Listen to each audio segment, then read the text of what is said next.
Okay, I think we're live. We'll just wait to see if that all comes through okay. It's not looking too promising, but we shall see. Yes, there we go. There we go. Welcome, ladies and gentlemen, to the ID update for February 2022. And that's about as upbeat as it's going to get. It's wow. What a couple of days it's been, let alone the month. Right. It's I don't even know where to start. I I do know where to start. I just don't quite want to open with just go straight into the beer. Yeah. I mean, what can we say? It's been a week, right? I think everyone's feeling it. I don't think there's a lot to be gained by dredging through it on a very small L&D themed live stream. Yeah. But no, I think it is something that's with everyone at the moment. But welcome to everyone who is here with us as well. Please do get involved in the chat. Let us know what you're drinking, and we'll cover that topic just as soon as we have, you guessed it, rolled that intro. There's only one place for the breaking news in the world of instructional design. The ID Update with Tom and Joe. All the news you never knew you never needed. Only on IDT.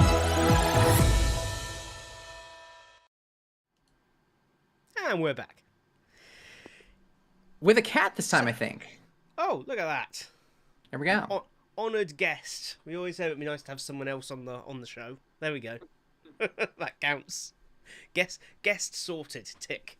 Super. So, before we jump into everything that's gone on this month, what are you drinking tonight?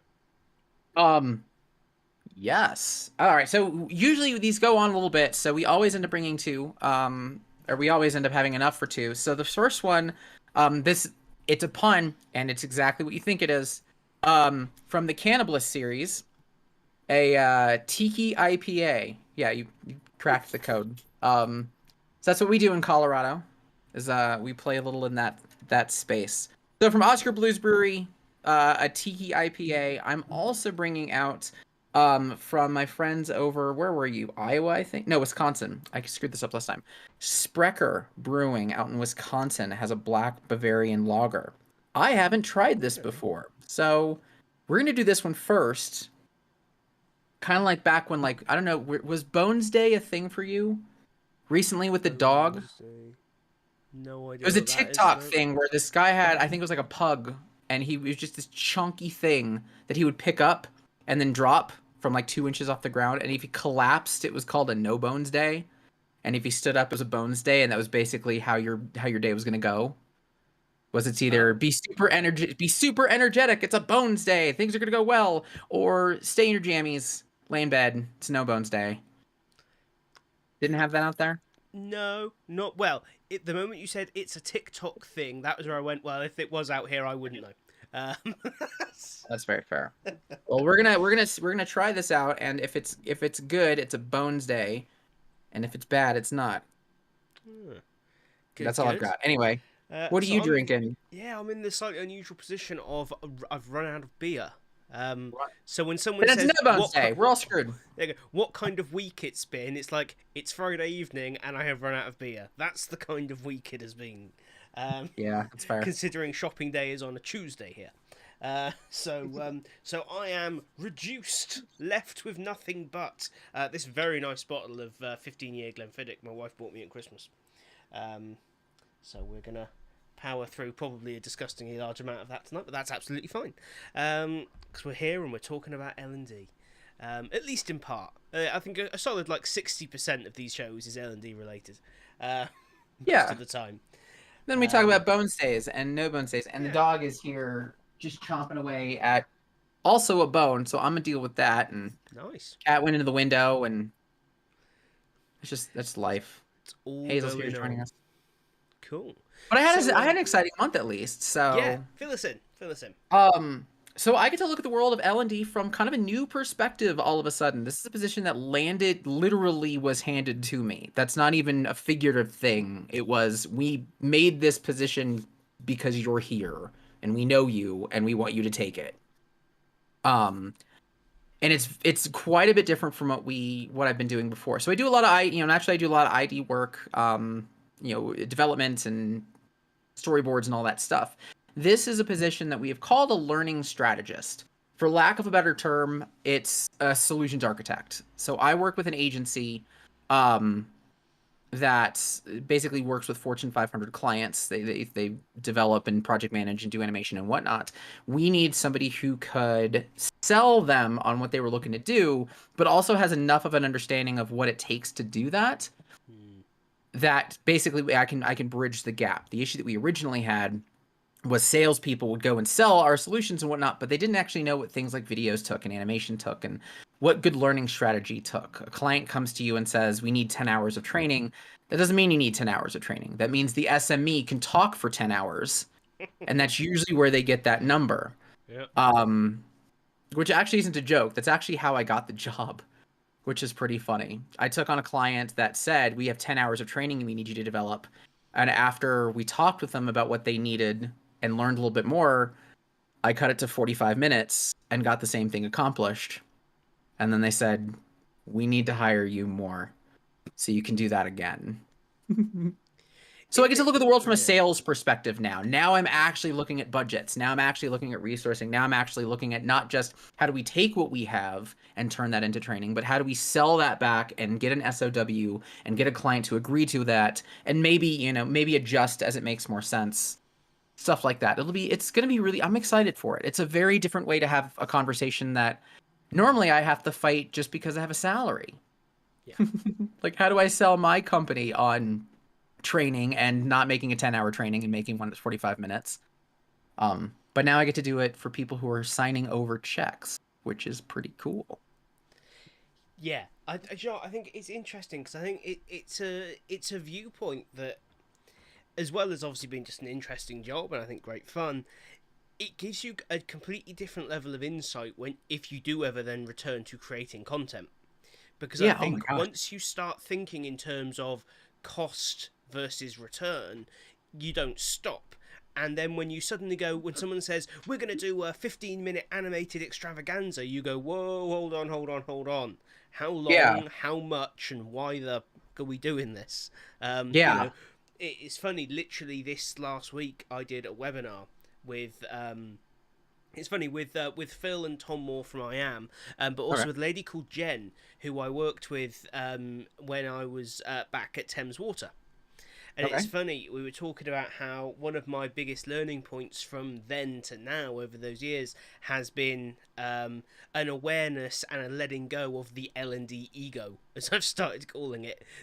We're going to do the cool, new, engaging, shiny thing, and instead saying, what does the business need us to do?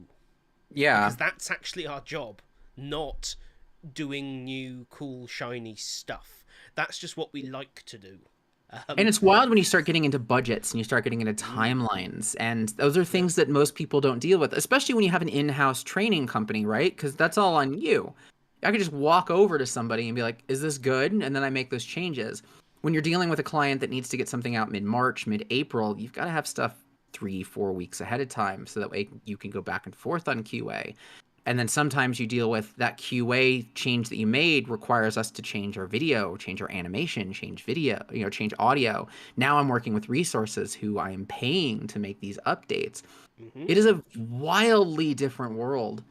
And being able to be a part of the conversation where you set those expectations at the beginning of this is what your life looks like, which is why we can't just say 10 hours of training, here's some stuff, make it a storyline.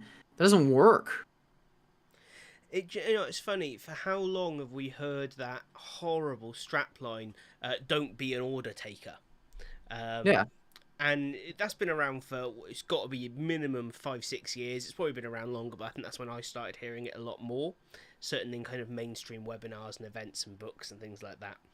And still, when the client said, we still got, the client asked us for some e-learning. So? What the heck makes you think the client knows which way is up? They're hiring you because you're supposed to be an expert in your field. whether you like the use of the term expert or whatever is kind of irrelevant. That is why they're hiring you, otherwise they wouldn't give you their money. Right. So and part of that job is that you should speak up if they're asking for completely the wrong thing. It's What they're essentially doing, for anybody who's brand new to the industry, is they're coming in and they have a button and they're saying, make it go. yeah. And that's it. That's all that they're doing. And It's you're like, about I've got many questions. Let's talk about the button. but I think too often L&D, whether it's external or especially internal, it's what can I do, as opposed to what does the business need from me. Because the what can we do question is why we go, oh, I've learned how to do VR, so we'll do a VR project. I've learned how to do animation, so we'll do an animation project. I've learned that there's always something new and shiny coming out, or something new you're going to learn and want to do. But the question should never be what can you do. It should be what problem does the business need you to solve. Yeah. It's relative. It's so simple. But I do think that slight change there around we shouldn't be creating solutions and then trying to push them on the business. We should be identifying problems within the business that the business is kind of shouting about or having an issue with, and then try and help resolve them. Yeah, I mean, I think we talked about it last time of the lack of feedback loops just screwing over a project, because then you can just say, I need training, and I can say, well, I made training, and whether or not it worked doesn't matter. Nobody cares. Yeah, it exists. Your stakeholders have accepted that it's there, and therefore it's working. No, yeah, for sure. no. It's totally how it works, right? Yeah, because I have to fix it 6 months later anyway. Yeah. Thanks. Make it go. But this is the thing. I think that's the kind of consideration that doesn't always happen within in-house teams, because it's perceived as no cost. Of course there's a cost. You're being paid a salary and there's time taken out of the business people to do the ineffective training that's been created and all this other stuff. But it's viewed as, it's costed in. We're paid anyway, so we just crack on. Yeah. These challenges... Sorry, carry on. I was going to say, one of the things I've started to do in any sort of scoping and discovery call is I've shifted a little away from how do we support the business. There's a model of marketing called spin marketing. The idea is that you have a conversation and you construct a conversation with the prospect where they actually sell the solution on themselves. Yeah. And the way that you do that is you turn the conversation from solutions to implications. So what I do is I'll work with a subject matter expert, or I'll work with whoever the stakeholder is or whoever asked. And instead of saying, what do you need to solve? I ask, what happens if we don't do our job well? What are the implications of a job poorly done? And usually that's going to mean the SME or the stakeholder is attending meetings to solve it. They're the ones who are on those calls with the client, walking them through directly. The product teams are having to answer questions. You start getting in all of these resources who really don't belong in a room asking basic questions, having to do that. That's it. And it opens the door quite a bit to let's tackle that stuff, and they become a lot more susceptible to ideas. Absolutely. And they literally sell the training on themselves. Like, oh, you're telling me that you're telling me that I can create training and people will be trained. No, now I'm saying you're telling me that you can create training and I don't have to answer questions anymore. It's a whole different conversation. But again, at its core, it is still a case of identifying a problem and then solving it, rather than just, as you say, training people so that they are trained. Yeah. But it's more of it's a real issue, as opposed to what I was called as an L&D created issue. Right. This is a bit like when L&D say, oh, we need to fix the low level of learner engagement. And it's like, what do you mean? And does the business care? Like, I've never heard a CEO say, the major problem in our business today is learner engagement. Of course they haven't, because none of them are that freaking stupid. They know that the priority in their business is to make more money, because that's what businesses do. But training always shows up in the goals. We want to invest more in training. We want to put more into training our teams, right? Yes. And I think doesn't mean anything, but no, this is it. I think there's two sides to it. There's the the lip service paid to we invest in our people in some businesses where, okay, kind of, but not really. But L&D bears some weight in that as well, because in those businesses where you are getting money, quite often I feel like it's being wasted. And it's Yeah. being wasted on things, for instance, like a focus on learner engagement. And that's just a fancy way of saying more people did more learning. Which sounds great until you go, so what did that result in? And someone goes, I they did remember I more worked. learning. More learning, Yeah. good. It's. One of my last companies, we actually had an initiative where we got employees were empowered as part of like their actual goals to spend, I want to say it was like 10 hours a month on education. Like, hey, we're going to cut your bandwidth back so you have 10 hours to go learn things with no direction on what to learn. I could have learned how to make a sandwich and it would have counted. Yeah. And it was a complete and utter failure because at the end of the day, nobody, if you've got nothing to try to learn towards, nobody's going to do it. They're going to take 10 hours off and tell you they learned something. I think this is it. I think it's the kind of to me, that's a prime example of wonderful idea badly implemented.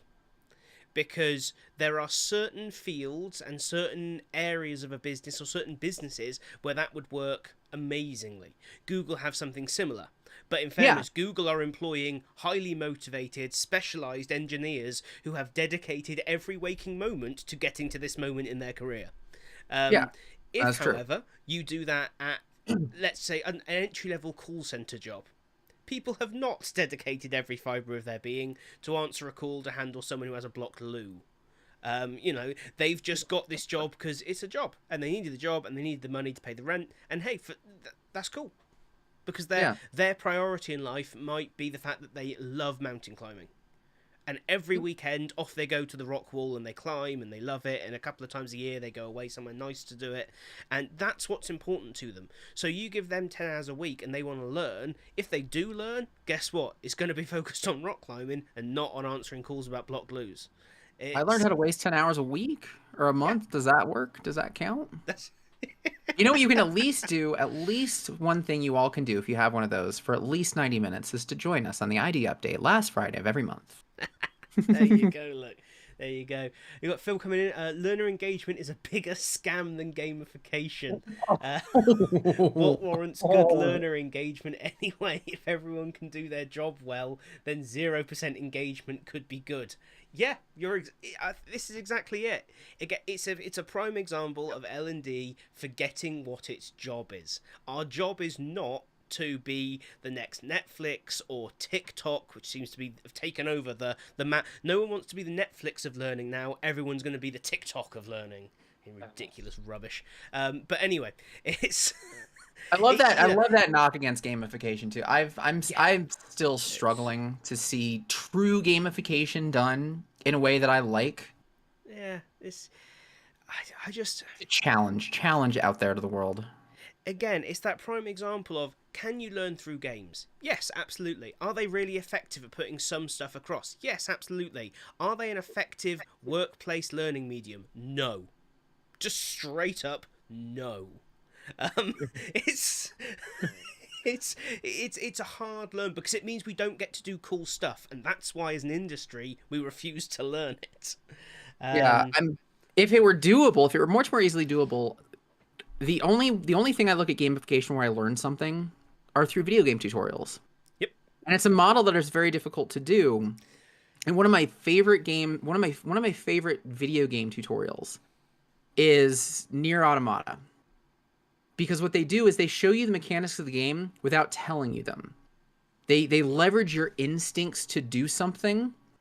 Half the time you find out something on accident because they instinctively make you take an action, and then they throw something else where your instinct is to take that action, and you discover that it doesn't work. You have learned that now. So that way when you see it again, or 30 more times, you know what not to do. I love that learn by instincts, almost learn by accident stuff. I don't know if it ever fits into learning. Naturally, for stuff like soft skills, you just can't do it. But for me, program applications, that's stuff that I don't know. I don't know if there's a code to crack there, but I'm just laughing at gamification being overrated. It's just another buzzword. Yeah, I mean, oh, without a shadow of a doubt. But I think it's funny But we what do say you think about. about mobile gamification? Kidding. Yeah, it's great because everyone in every workplace is using their mobile phones to learn. Oh no, wait, they're not, are they? That's right. I should remember to try That's to not like get on your case, knowing that all you have is a bottle of whiskey. I can be like, I hate you, and this I can is. take a sip of this, which is actually really good, by the way. I'm glad to hear it. That's. I always find lagers a little bit hit and miss. Like I've had the odd one that have been lovely, but on the whole, I'm not a fan. I must admit. This is a black lager, so it's got a little bit Mm, more of that rye kick to yeah. it, so it's a bit drier. And that's what they Hey, need because a lot of them I find are so sweet and fizzy. It's almost like having like pop as opposed to a yeah, beer. yeah. Mm. You're on cask land, so yeah, you know about that. Well, this is it. You see them when they pour in lager, and they sort of stand a foot away from the tap because it's going to explode out of it the moment they pull the lever because it's so freaking pressurized. So we were at Terrible Left stuff. Hand the other day, and I came up with a genius name for a beer that they're actually going to do over at Left Hand. Because I Ooh. figured since we're kind of getting out of COVID stuff and whatnot, they're going to make a beer called Cask Mandate. That's fantastic. Love it. I was pretty proud of that. No. So anyway, I want to Yeah. wrap that. I want to wrap that up in a nice little bow. So I have changed over kind of my. It's not changing my position. I'm just kind of adding to it, where I'm splitting up my world into much more the marketing side, much more the practical and the project management. And I'm really excited for it. I think it's going to be a nice little change of pace from somebody who's been doing storyboards and just pure development for 10 years. But to lead this into another quick conversation, the news, Yes. learning startup of the year, Moss Marketing. Yeah. So I'm so this. happy for them. They are so if you're not familiar, MAAS Marketing. They are a marketing company specifically devoted to learning and development um resources, be that your own internal ones or just anything regarding learning and development. If you don't know how to communicate to your audience, be that selling them a course or getting it live in your internal organization, they help you with that. And they got startup of the year. I was so proud of them. I think Thank you, it's really Luke. interesting, given how many years now we've been hearing L&D's got a lot to learn from marketing. L&D's got a lot to learn from marketing. We've learnt lots from marketing. Questionable. Uh, and then, Yeah. the LPI, the Learning Performance Institute, Startup of the Year, is a marketing company. And it's interesting when you look at the rest of what was on there. The I've whole got the list of list. all the winners for all of them up, but I've lost that one because I was looking at something else. Because there's another category on here I want to talk about as well, actually. But Yeah, I'll look through it. But as he finds that, Ashley Sinclair, congratulations. I've spoken with her personally. She's a wonderful, wonderful human being. And I cannot be more happy. And I hope that they spread like freaking wildfire. Here we are whining that nobody understands what in the world training does, and that it's just okay to exist. This is the exact kind of company that can change that. Um, period. so really My stupid interestingly, bumper sticker is training is the marketing of knowledge. It's literally what I did at yeah, IDTX. no, yeah, Is absolutely. that it's more. So I'm really excited. I'm really excited. Anyway. No, that is awesome. Second to them, actually, silver in the same category is EdApp. Interestingly, a mobile first app based learning program. Um, I mean, congrats. Credit where Also, credit's due. most of whose customers do it on desktop, not mobile. Which says everything.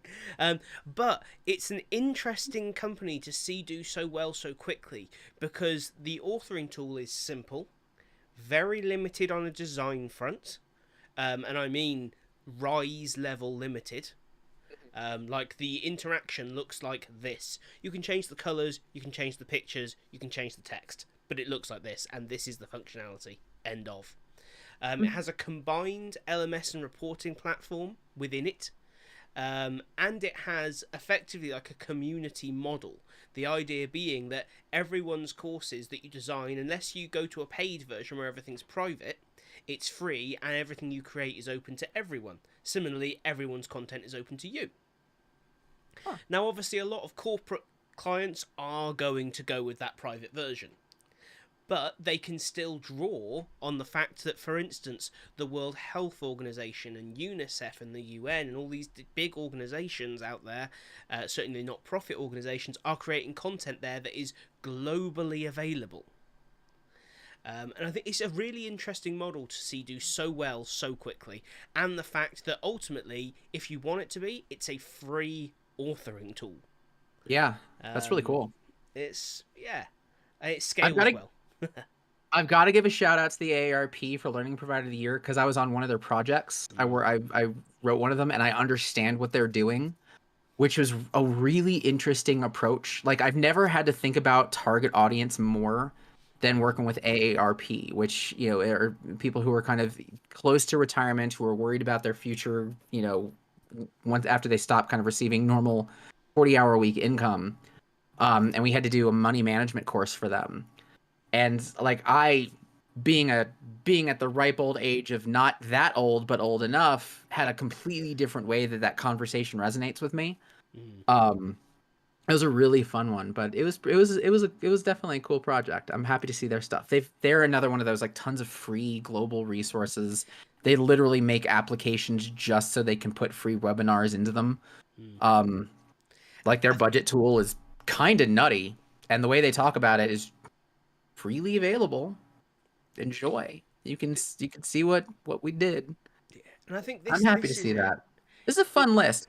Yeah, it's nice to see so many companies doing well who are creating content that is genuinely designed and is actually having a real world impact.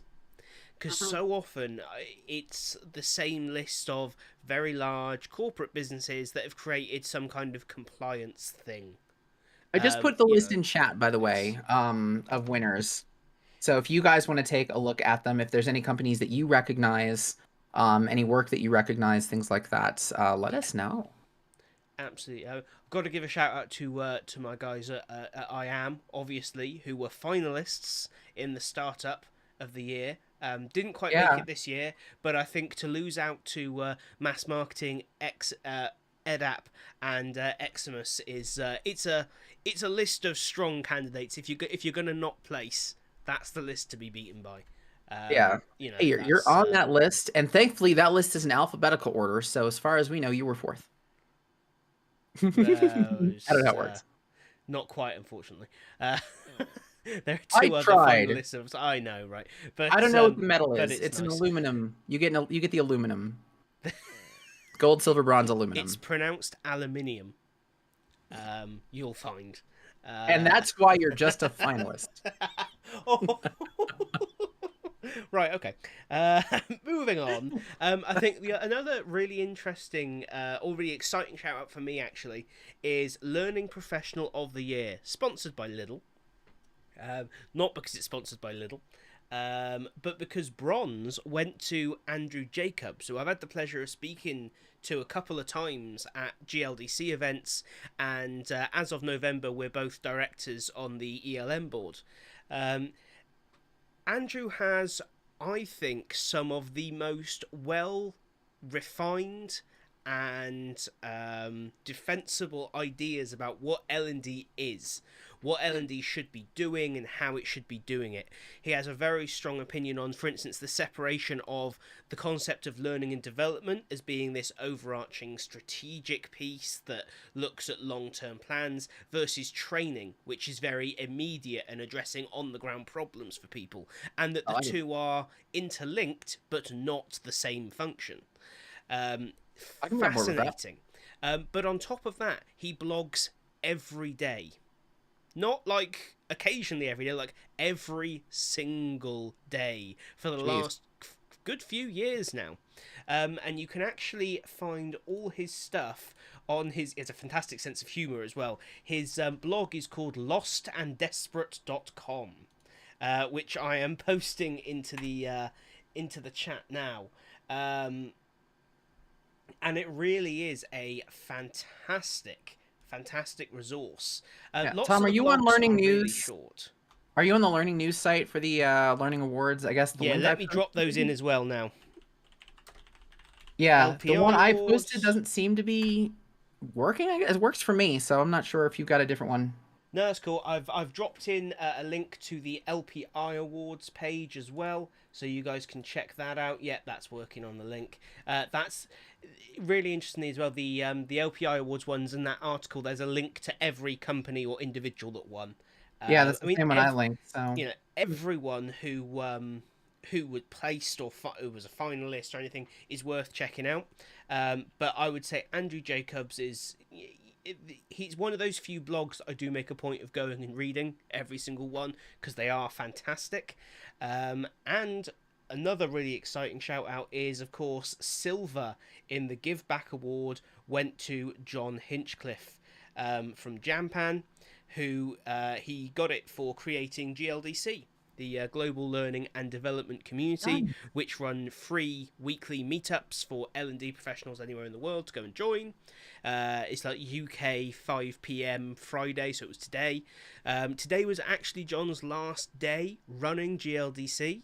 Oh wow. He's stepped down and handed over the reins to a couple of community members because he's got other pressing priorities in his career and personal life that he has to invest in. But he's created an amazing community of like a couple of hundred people around the world there that just kind of show up and chat on a Friday afternoon. And there's like a Mighty Networks page, so you can go and see what people are chatting about and webinars, and like I think they're generating some mentoring relationships at the moment as well. Just all aimed at everyone helping each other out. That's awesome. Congrats to him. Enjoy whatever's next, honestly. Yeah, no, he did a fantastic job. There were tears shed.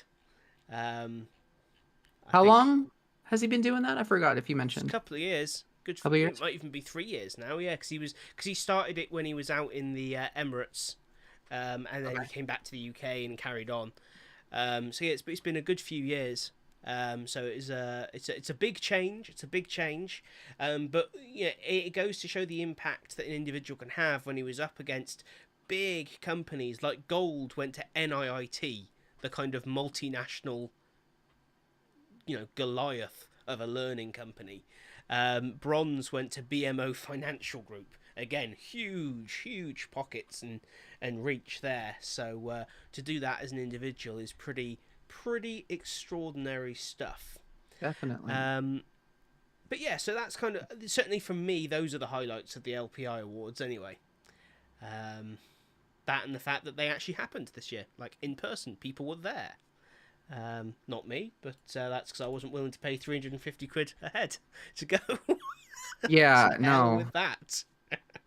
I mean, I think there's a certain level of value around kind of awards and the award ceremonies. I actually learned from because it's something in advertising and marketing Yeah. on the value of awards. And one of the biggest ones, his name unfortunately escapes me, was talking about how important it is for them to try to do work that's going to get them recognized, kind of nationally, just even as a marketing, even to market themselves, to feel as a company like you're actually striving for excellence that's going to be recognized outside of the people whose problem you solved, Yes. which commits you to better work.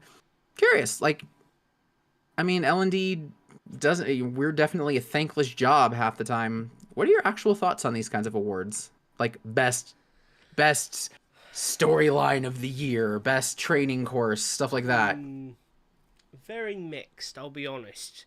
Okay. And part of that is through a lack of transparency, shall we say. It does seem to me that there is a fairly sizable correlation with money spent versus awards won. Um, Fair. but that's true of everything. And how I think it's always important that that observation is easy to make from the outside looking in. You do not know what actually goes on. Right. For all we know, it's perception only, and that's entirely incorrect. Yeah. But I do notice a lot of very large companies who do fine work, winning a lot of awards, versus smaller companies doing outstanding work, not winning many awards. Right. So, I mean, it's kind of a, I know it's kind of a who yeah, you know, but let's say that yeah. IM wins gold for learning start of the year. What is that? What do you do with that? What do you as a company do with that? And I think And in the that's chat, please feel yeah, free to add your thoughts to this. Definitely, I'd love to hear what people think, because I guess it will really depend on your customer's view of that. Because, like, me personally, that would not even remotely enter into, do I work with this company? Because it's a bit of a nothing burger from my perspective.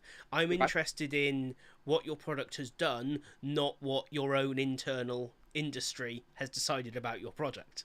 Because we all know L&D is a pretty poor judge of its own success. Thus, We the don't tell engagement people who aren't conversation. in L&D that, though. I know, right? I know. Well, we kind of should. We show them our awards. Exactly. This is it. We put them on a shelf behind us on calls so that we can go, have you seen these? Without actually doing it. We just occasionally look over our shoulder. Yeah. Or when they ask for Like, example, my you can go, degree's downstairs. thanks. I don't give it. I know it doesn't mean anything. This is it. But yeah, no, I think it's... Do you get to raise tricky... prices? Do you... I suppose it's difficult. Because I've never seen a I small... get stuck updating the website. Yeah. I don't know I've ever seen a company... I don't think I've ever seen a company inherently be able to bill more because of it. Again, I think it really depends. I think you have to be in the position to do it and then look back and say, oh, yes, it got me this. I think immediately some of them, yes, make a huge impact. So, for instance, Learning Professional of the Year, the Rising Star Award, both of those at LPI. There are similar ones at the Learning Tech Awards in the summer. They call out one individual as being particularly good in the field. I think that will have an impact because you can then command a lot more as an employee. You can demand a lot more from an employer on the basis that literally every other big player in the industry was just told, you should hire this person. That's what that award really says, isn't it? You know. Be a bullet on the CV for the next 2 years. Yeah. You get 2 years of clout for it. Yeah, and I think maybe that's it. I think I would imagine it has a lot more impact at the individuals involved level as opposed to the business level. I don't think, for instance, winning Startup of the Year is going to see Mass double in size because of that. I think they'll grow rapidly, but I think they won the award because they're doing that, as opposed to the reverse. I think when you look at the big winners there, you know, they won awards for what they've done. I don't think they're inherently going to get them to do it again. I could be wrong. I could be wrong. But what about yourself? Do you think? Oh, here we go. Came in for MKT as in market, and it's a deed all about vanity. But some clients still care about that. Some awards are about efficacy. Those make more sense to me when it comes to build value for the company. I think it's some good social proof for a company, much like showing the big brands you have as customers. Yeah, I could see all of that. I think that it's not works. So I mean, what I'm hearing is it's purely just a marketing tool. It's not a functional difference. Well, I don't think anything you do changes, does it? If you just won an award, you don't want to change everything. That would be weird. Yeah, right. Yeah, I guess that's it. And similarly, I think that's why there are a lot of phenomenal businesses out there that not only haven't won an award, but have no interest going after them. Because if it takes a lot of time and effort just to put forward an entry into these things. Not sure how many people here have put one together, but they ask for a lot. And fair enough, they want to make sure they give them to the right people and all this kind of thing. But it's a lot of work. And then you've got to present and follow it. You know, potentially it's a lot of time out of your business. And I imagine that's why we don't see a lot of small businesses get involved, is because they're looking at it and thinking, I can't take someone off of work for a week to put that together. Right, that makes sense. We got to make money. That's if anything, little places being bankrupt. Little places like us will gladly talk about them. Especially when they're awesome, like mass marketing. Absolutely, this is it. I think an industry made up of smaller businesses would be a better industry.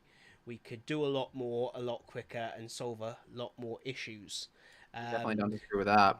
Pivoting off that point, though, let's talk about the Fosway grid. because this to me is really interesting. First of all, how they've rated some companies this time around. I'm going to assume everyone knows what it is. Sorry. Basically, they look at particularly. I'm going to talk about the learning systems one, but they look at authoring tools and lots of other stuff, and they put them on a grid each year: potential versus performance, and whether or not they're what type of thing they are, what their presence is, and how expensive they are. Yeah, it's like our forest. It's like a Forrester quadrant. Yes, it is. It's exactly that, isn't it? Yes.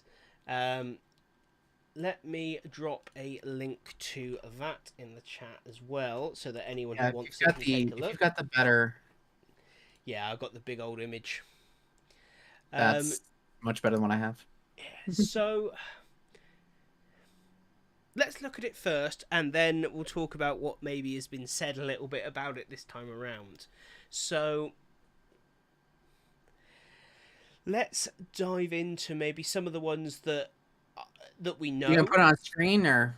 Oh, if I'm going to put it on screen, I'll do that now. But what do we think about the fact that top end performance, top end potential, so strategic leader, we're talking about Cornerstone. I have so many problems. I have so many questions. I'm sorry. Take it away, and I'll see about getting this put on screen.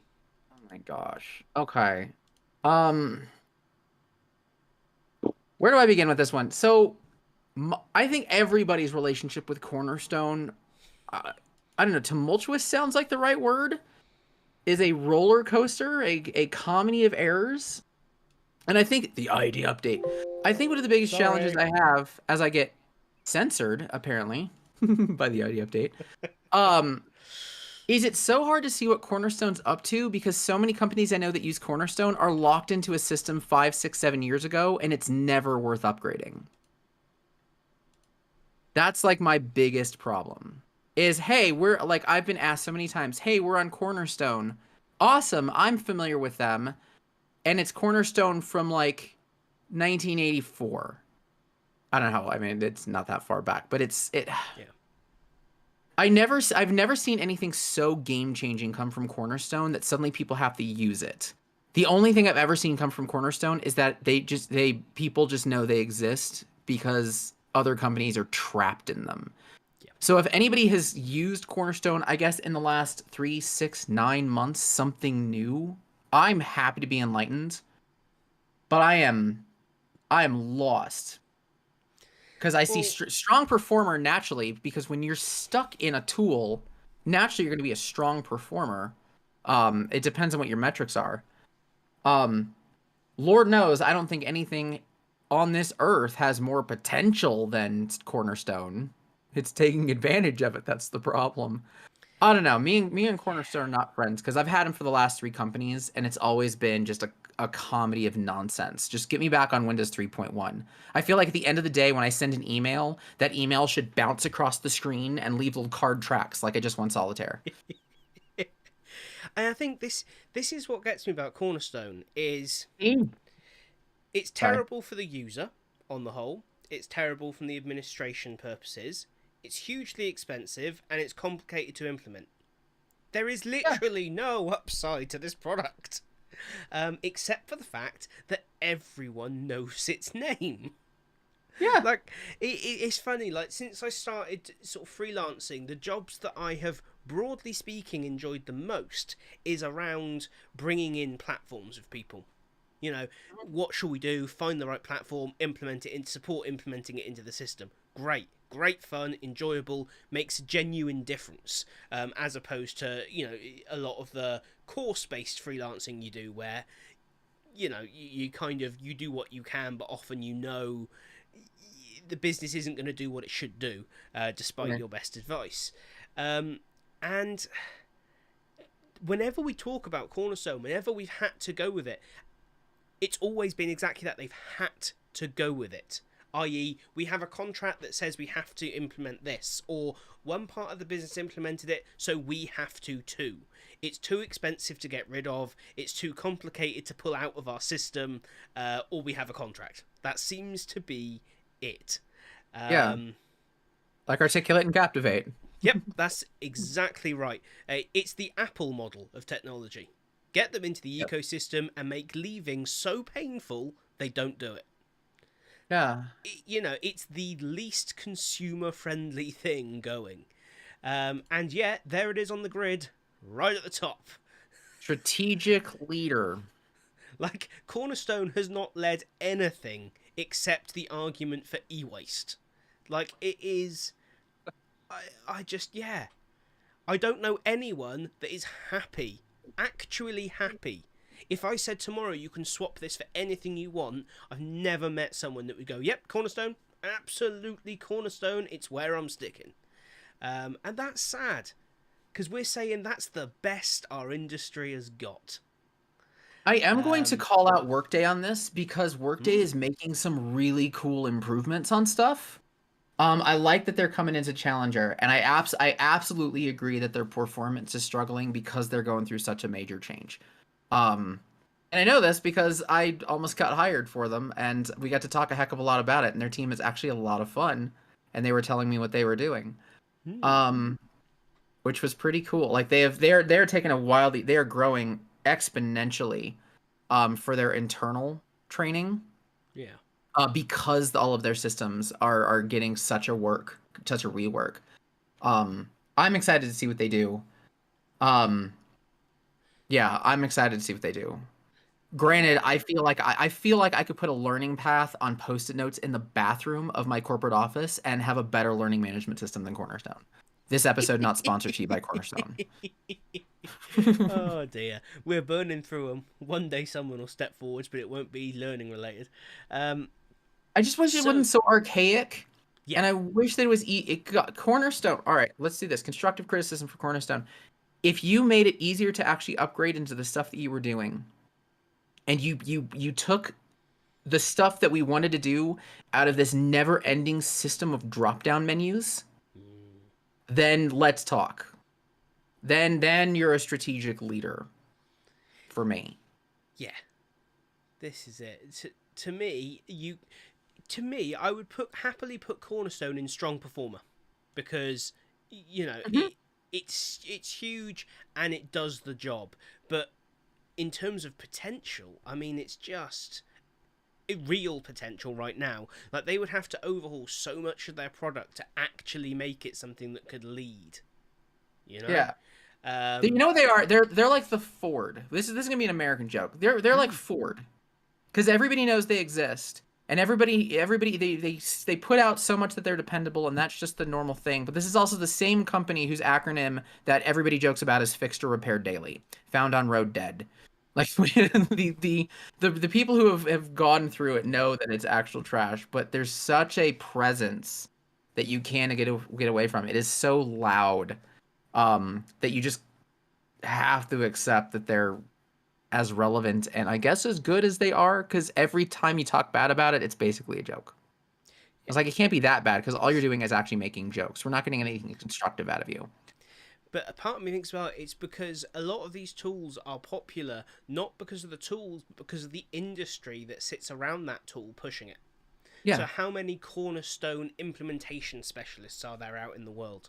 My guess would be a lot more than there are, I don't know, let's say, who's moving up?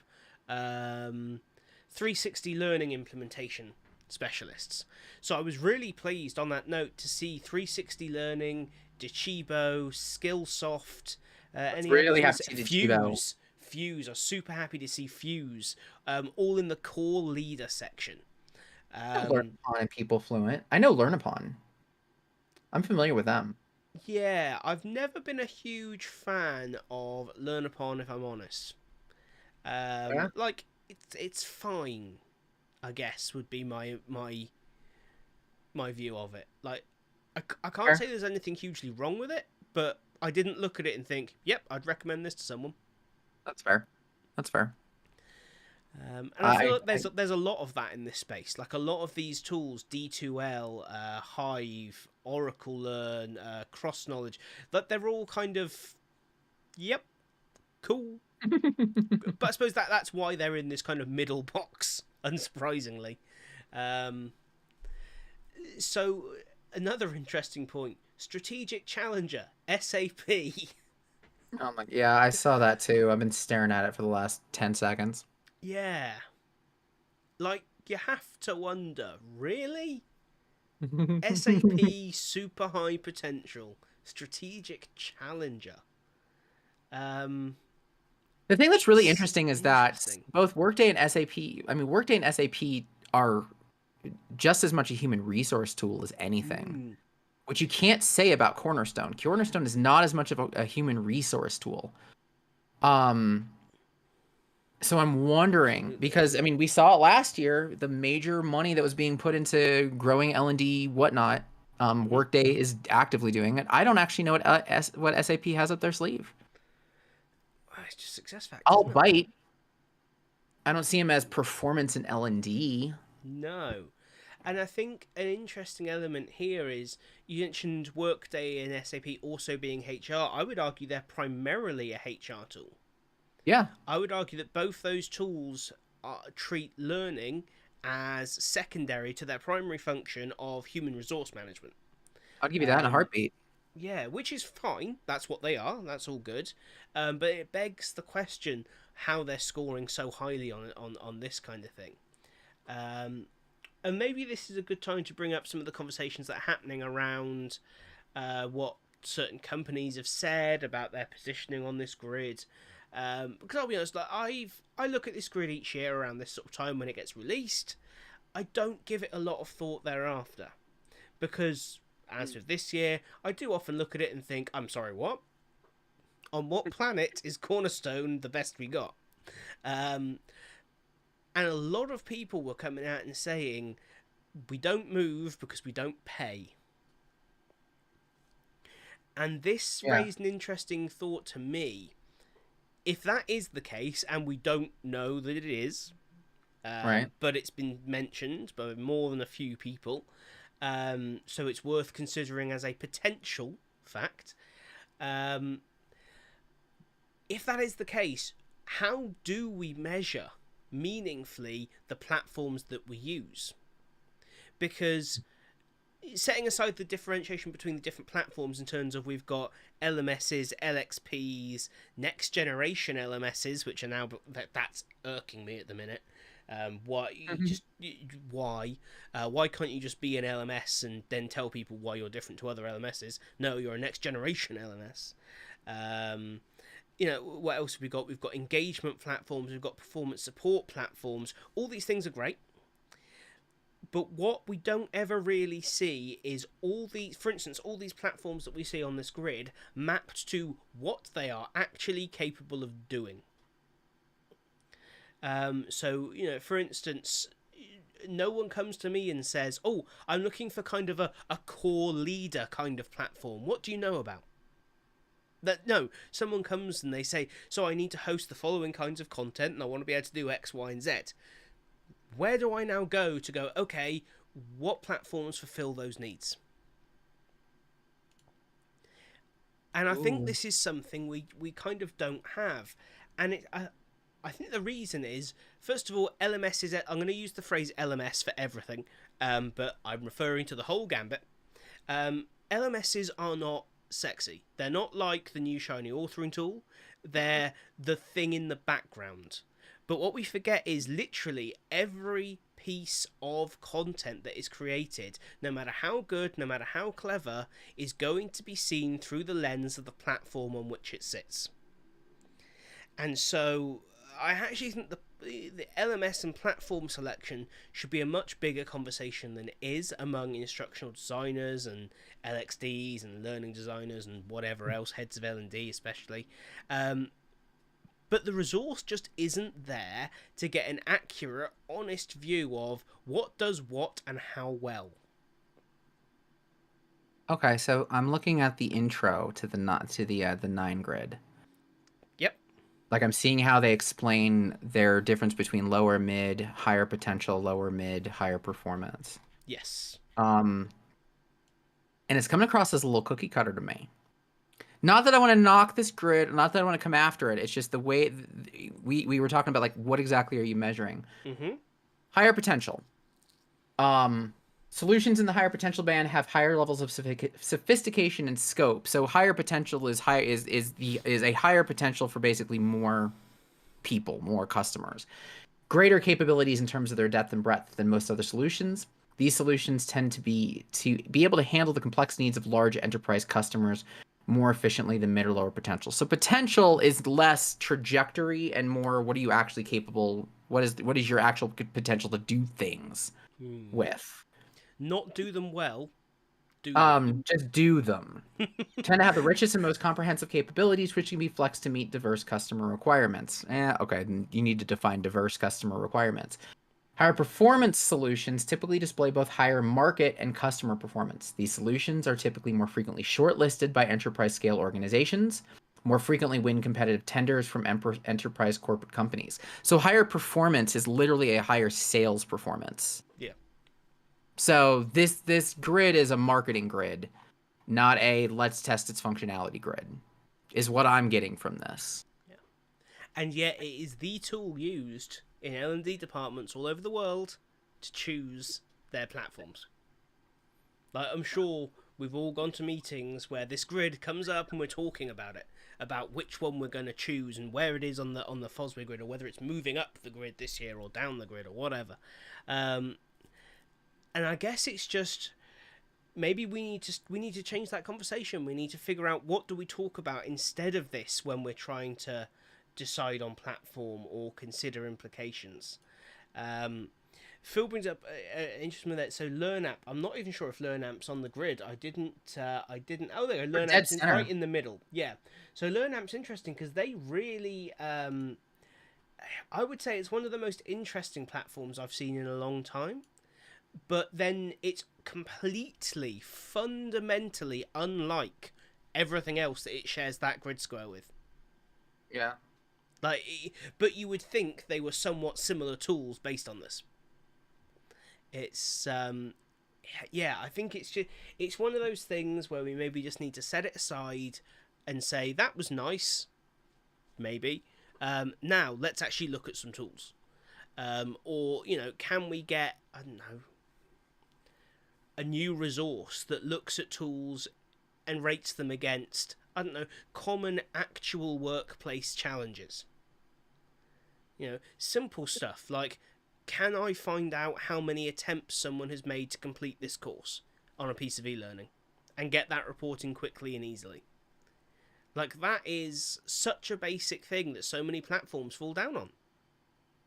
Yeah, I'd like to see this more in terms of given that this is very much market performance and size potential. I wish that the names of these squares were different.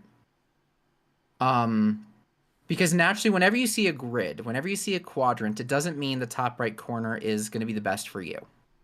That's never the case. And if you feel that way, you're about to waste a lot of money on Adobe Captivate Prime. Absolutely. Sorry. Yeah. No. But because of that, because you have these names that say potential performer, strategic leader, like those are words that resonate with quality, not function. Especially because the word potential means the potential to be complex. The potential to have the potential literally means size and diversity, not potential, not a forward trajectory thing. Yeah. That I would expect it to be. It is your potential as a business for it to be able to adapt to your company.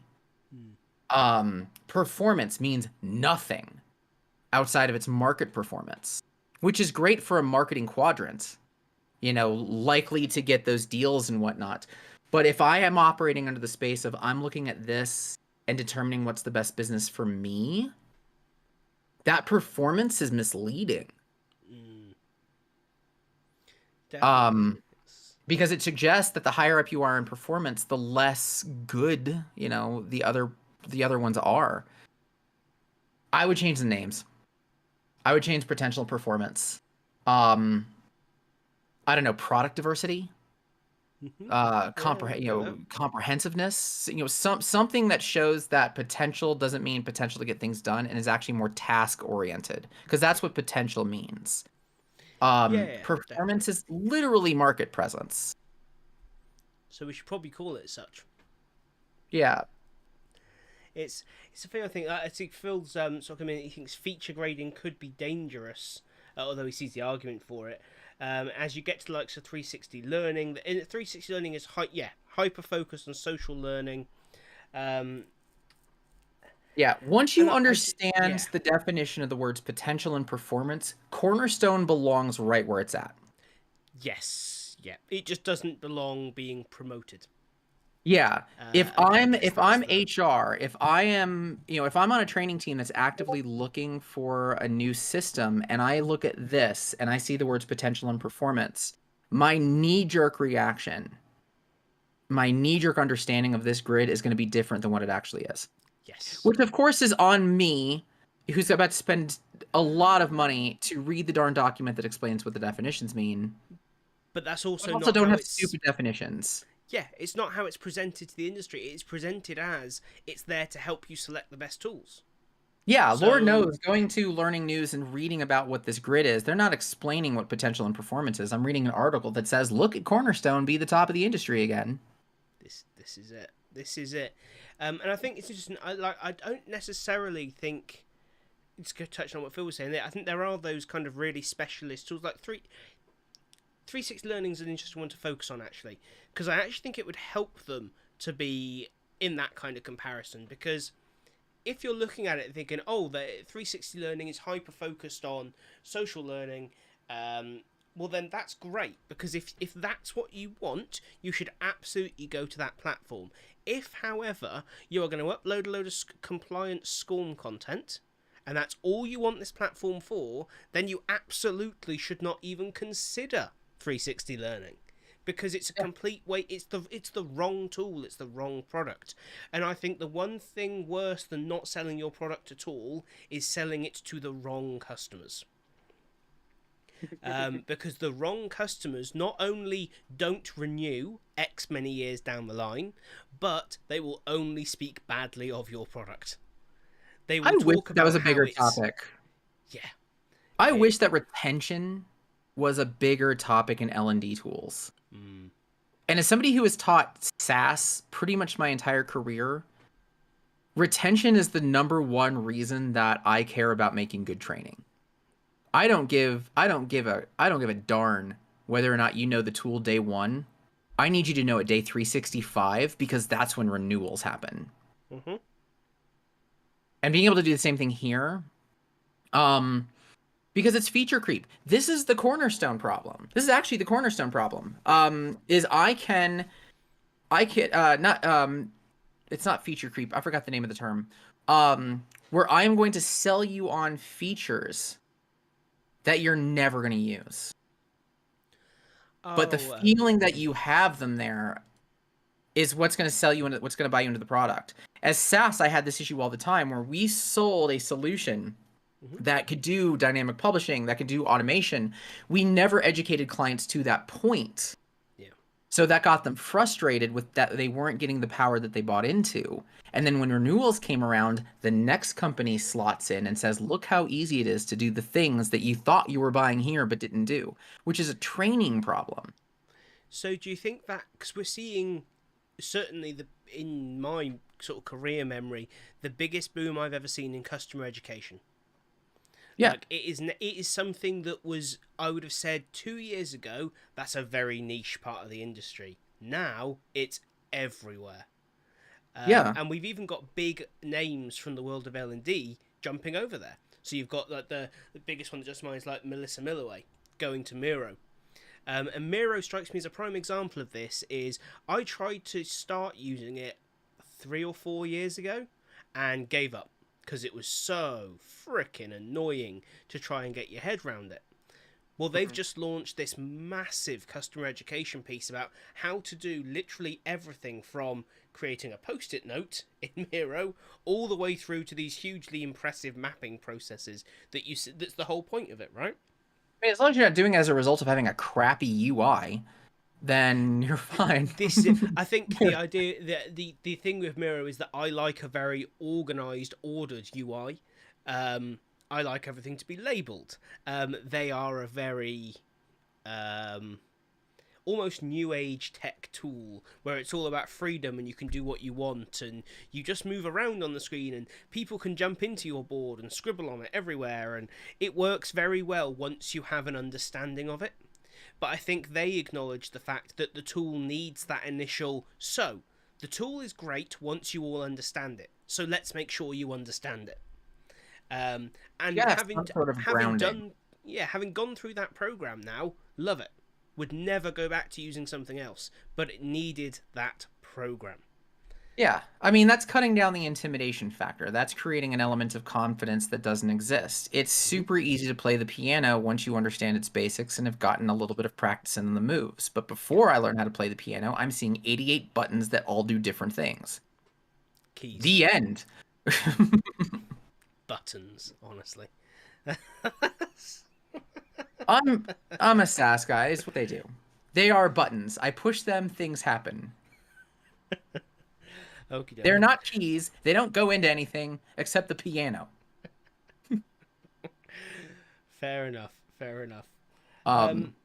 No, sorry. Yeah, So I would love to see the Fosway renamed a little bit. I think that as a grid, it's a little bit the conversations that people who are actually in the industry trying to solve problems with, that's super misleading. It might be easy to start conversations, but I might miss out on the right company because they're in the lower left and I don't care.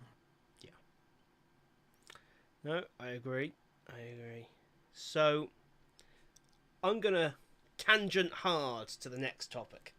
And it's only because literally this I was doing work related to this today and the same frustration leapt to my head, but it came up at IDTX, it came up on a couple of calls I did recently, it came up today in work. Let's talk about learning objectives, shall we? All right, a friendly reminder that all you have is whiskey. Just gonna put that out there. All right. Actually, hold on. Wait a second. I need to restart for this. That's a very good idea.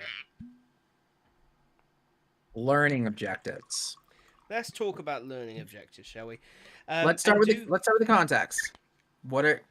Well, before we get to the context in my particular issue, anyone who wants to do sound off on your opinions regarding learning objectives in the comments and see if anyone has everyone has some kind of issue with learning objectives. I'm interested to see if anyone else has my issue with learning objectives.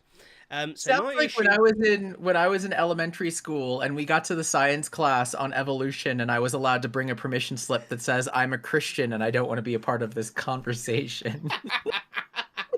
Okay, let's do exactly that. If you love Bloom's taxonomy and are going to scream about it down the line to me, you're excused. You can sit in the corner and only ever utter 6 verbs because they are the only words that shall be used, and everything else is wrong and the learner will suffer. Please bring a signed permission slip from your company's CEO. That they're comfortable with awful learning. So make sure they understand it. This is it. My issue with learning objectives. We are the only people who give a damn about them, so could we please shut up about how important they are? I assume you mean, for context, the L&D industry. Yes, absolutely. Your learners do not need to be told what the learning objectives are. If your learning is so poorly designed that you have to give them a heads up of, these are the moments to pay attention, but don't worry about the rest of it because that's just crap we put in to fill the space. Fix the learning design. Don't give them that heads up. Do you know how depressing it is to start a piece of learning and hear the phrase, in this course you'll learn? That's it. No one is making it past that sentence. Just as difficult as hearing, in this course you did learn the same thing. Oh, yeah.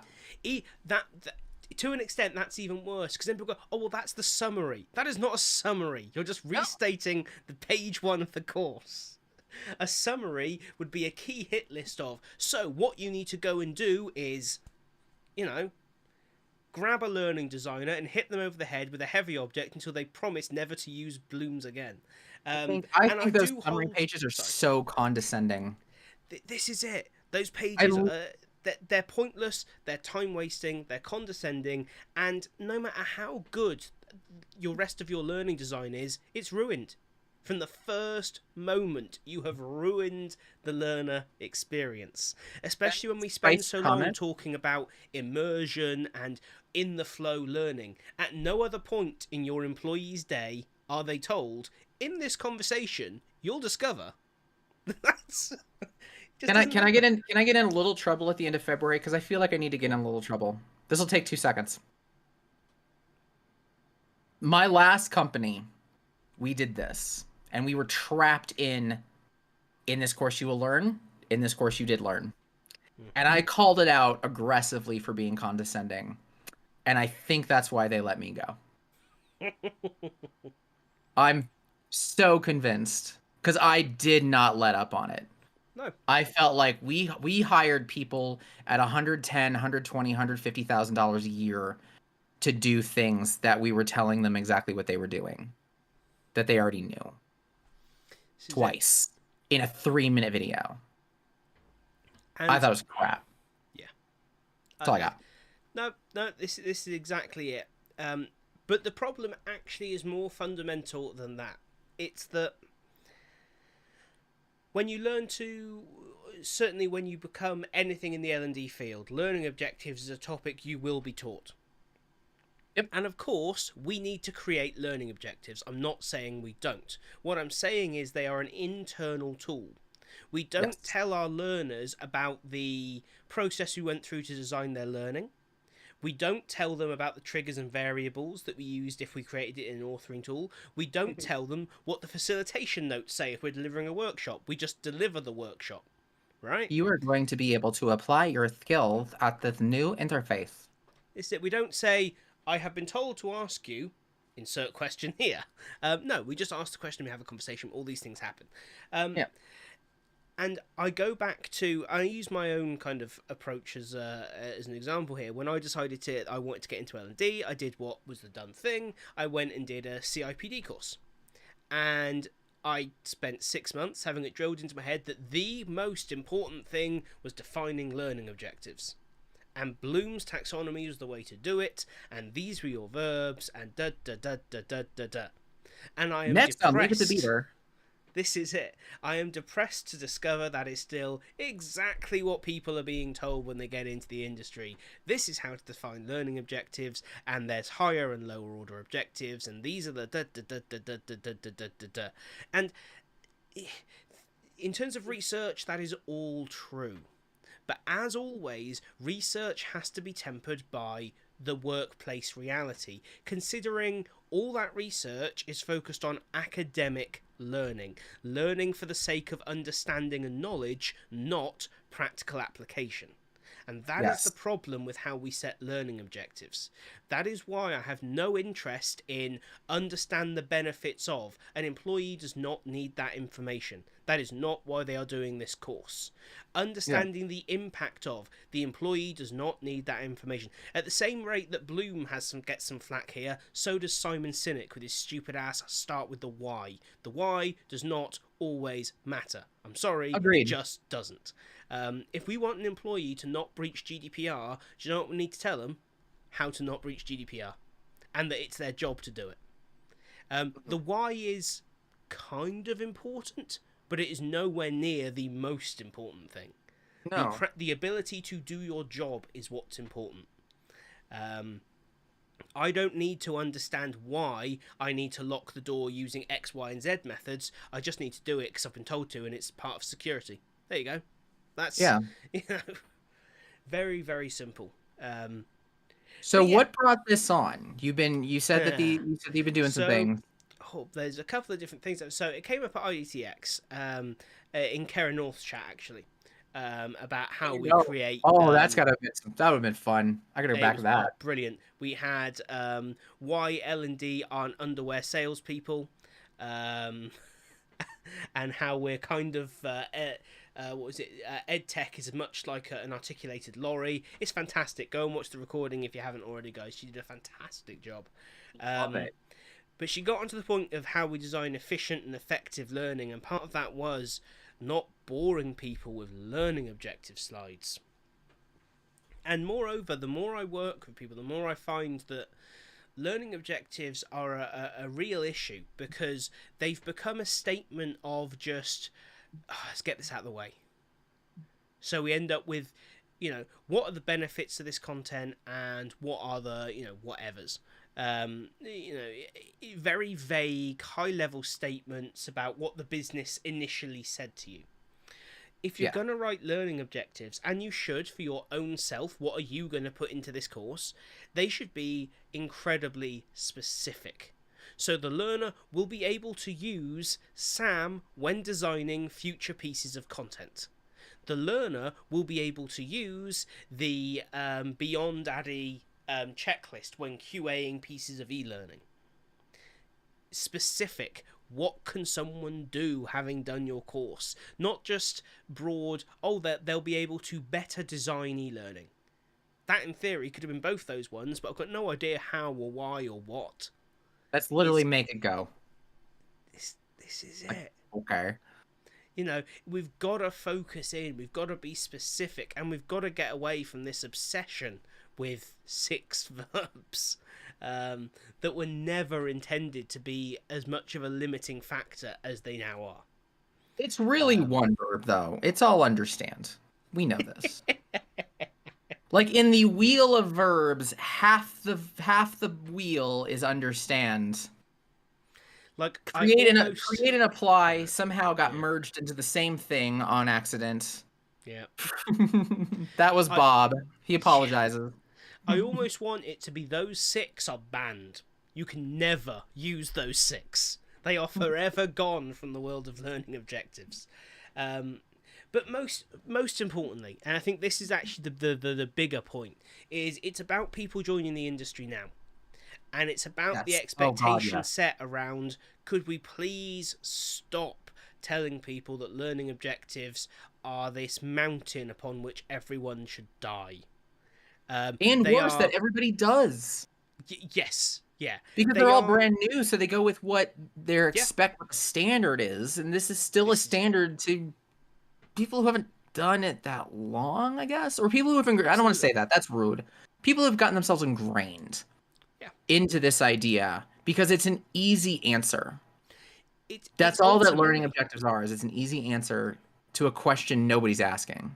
Yeah, and in that sense, they are very similar to the likes of kind of a lot of the I don't know, the rules that have been invented around learning design.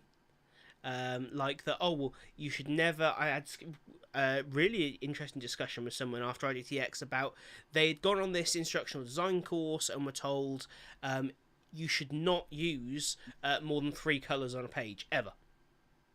I was like, well, that's problematic. It's a rule for fonts, not colors, and you can still use it. It's just special circumstances. Don't start with me on graphic design, that guy. But this is it.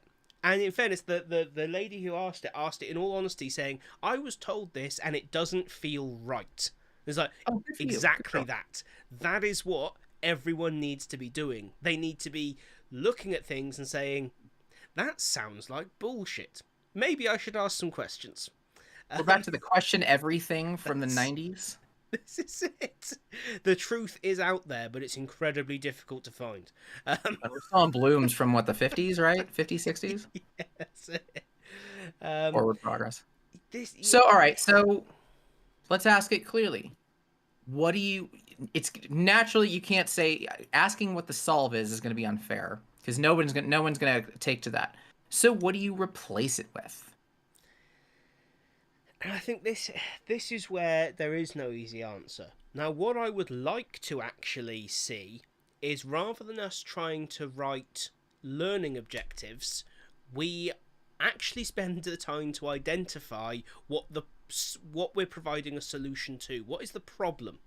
I would much rather see learning, broadly speaking, start with a challenge or problem statement or opportunity statement, than a what you will learn, primarily because you have no idea what that person will learn. They may already know all of this, and so to say they're going to learn it is stupid, and immediately you lose credibility. Right. But also, then you don't have to put, so this is happening in the business right now, because they know they're in the business. Yeah. Here we go. It makes Phil, best why would be give a P45 at the end if they fail. But I've never been allowed to do that. Maybe one day. So a P45, for those not in the UK, is the you're fired bit of paperwork. You're issued a P45 when you leave, and it's got your tax details on for your next employer. That's a pink slip in the States. There we go, pink slip.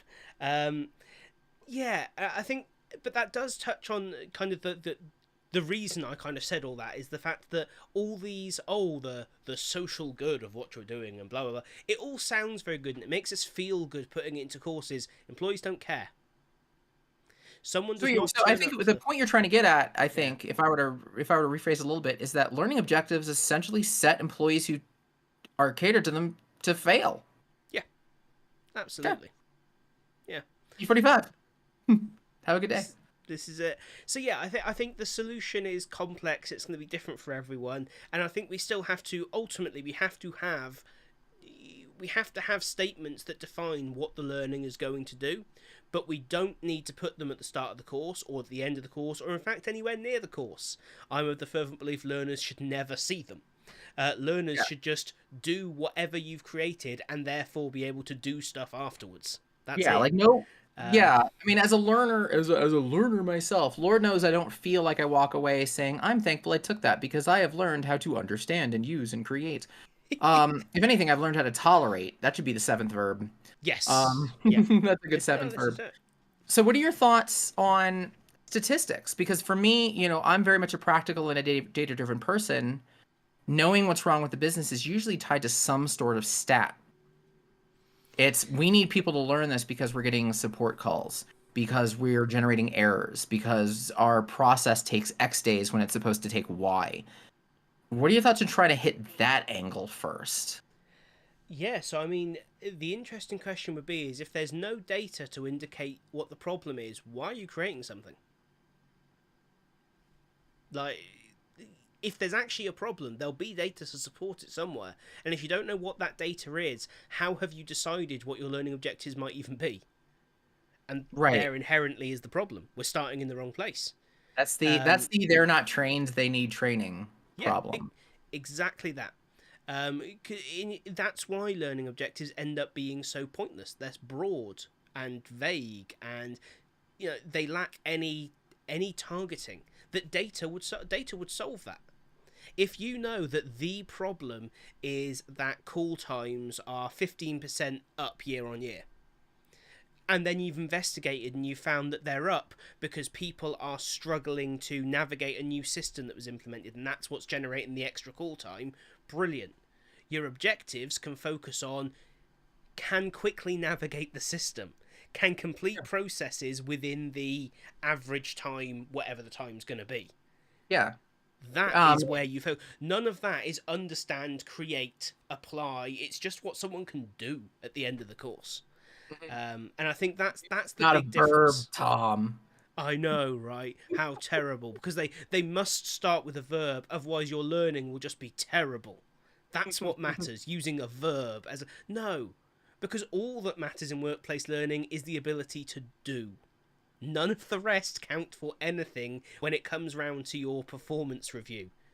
You can't say to your manager, I know I messed up all those customer accounts, but I understand the impact that has had on the business and the customer. Which was the objective that I was given during my onboarding process. Yeah. It's just ludicrous. So what do you tell the new guys? I'm new to the industry. Hi, I'm brand new. I've never done this before. I went over to Bob's Learning and Development Certification course, Entire Emporium. Yeah. And got all this information about blooms, and I want to know how I can be good at my job day one and not fall into this trap that you suggest that I have. how do I ask the right questions? How do I think about the right questions? Since clearly having 6 verbs to start with is wrong. Yeah. What do you do? I think that's super tricky, and I think the issue is that the answer is really complicated and involves learning several processes rather than one. I think we're going to have to borrow from a couple of different worlds. We're going to have to borrow from, and Phil will like this, opportunity mapping from the product world, which L&D rebranded as action mapping and changed a little bit. Is that what Um, that is? Oh, yeah, God. Okay. yeah, it's kind of heralded as this brand new thing, but it's got some new. It's got a very heavy L&D slant put on it, but at its very core, it's the same thing. Um, Okay. Okay. it's kind of just that. Generally speaking, the opportunity mapping is macro level. Action mapping is obviously very micro level, but it's the Right. same process. Okay. Yeah. So I would say you start there. Hey, Carrot. Oh, Thanks for you coming jumped right along. on learning objectives. Let's go. Oh God. So yeah, I would say that's kind of a good place to start. Is stop trying to identify. Cause let's loop right back round to the start of what I said at the start. L&D ego. Let's stop asking what can I do for the business and start asking what does the business need. That is Mhm. the inherent problem in the learning objective situation. The learning objectives are what am I going to give to this learner, as opposed to what does this learner need. That is the statement that I would like to see us start with.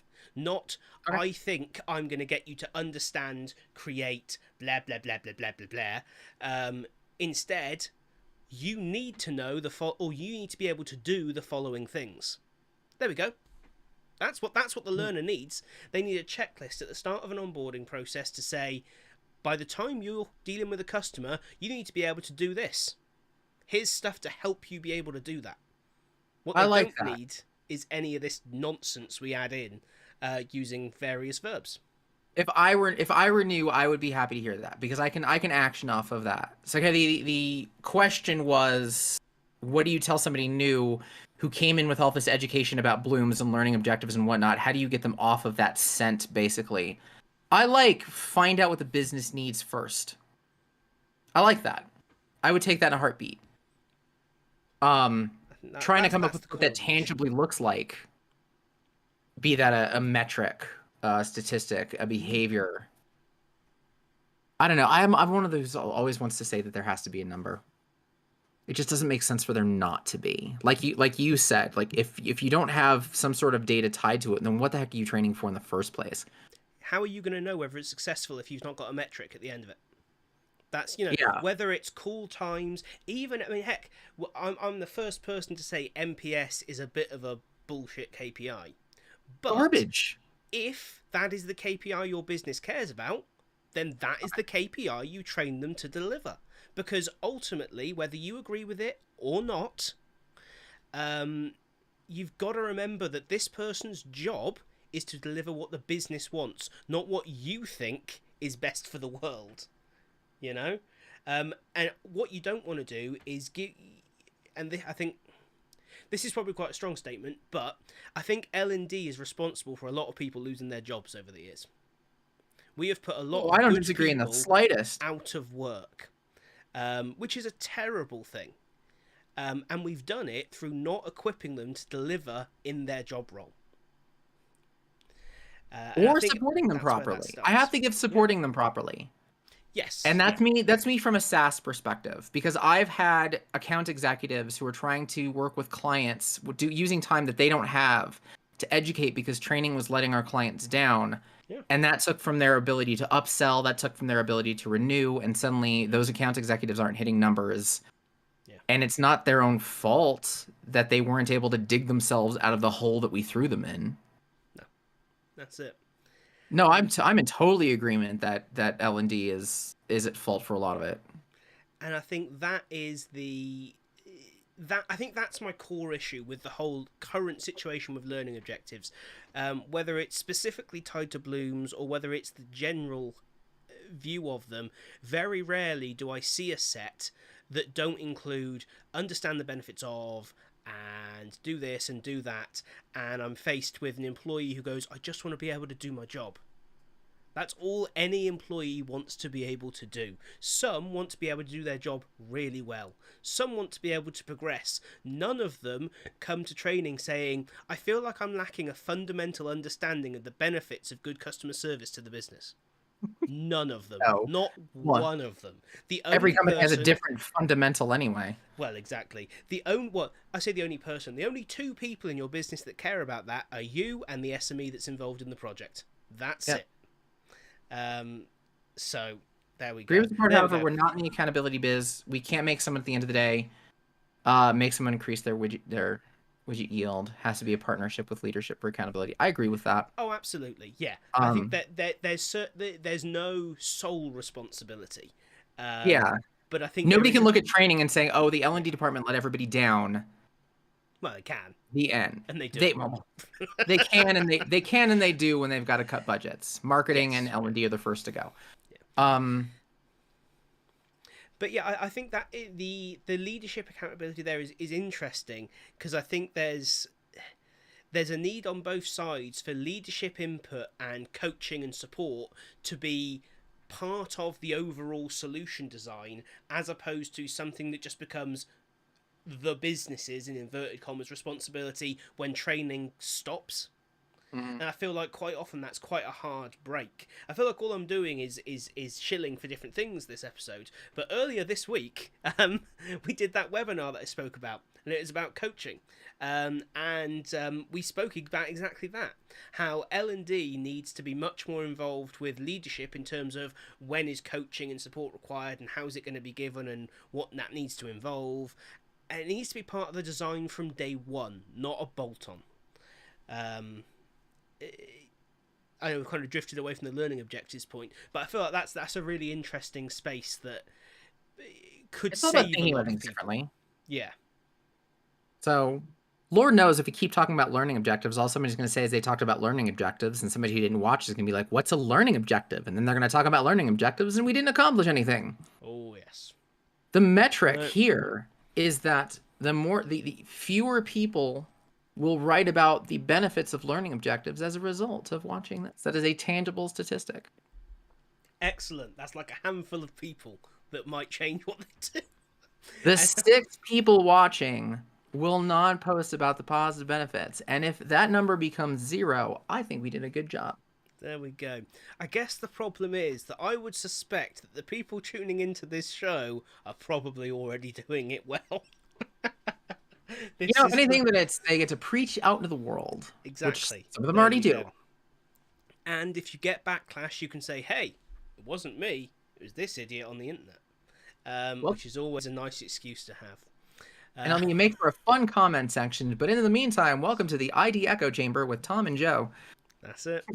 Absolutely. Hey, that's what you need sometimes at the end of the month, is a bit of an echo chamber to just scream into the void. God, after this month, Lord knows I could use it. That's it. Not that anything bad particularly happened. It's just been a whole lot of insanity. So, again, I'm thinking I get to think about the L&D world very, very different. And that's actually one of them. I especially when you are working with people who are looking to buy training and have somebody else develop it. Naturally, they're going to be thinking about the learning objectives and how all that comes together. And I like the idea of being able to instill that. What do you actually need to do? Not what do you need me to do?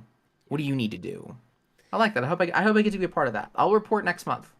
Yeah, that'd be awesome. And I mean, certainly I've found with clients that's one of the biggest changes you can make, especially with new clients when they've maybe not worked that way before, and they're used to just kind of forking over this. A PDF or their existing content, and just see you rehash the learning objectives from it. And instead you say, what are the problems in the business this is supposed to be addressing? And they go, oh, we're not quite sure.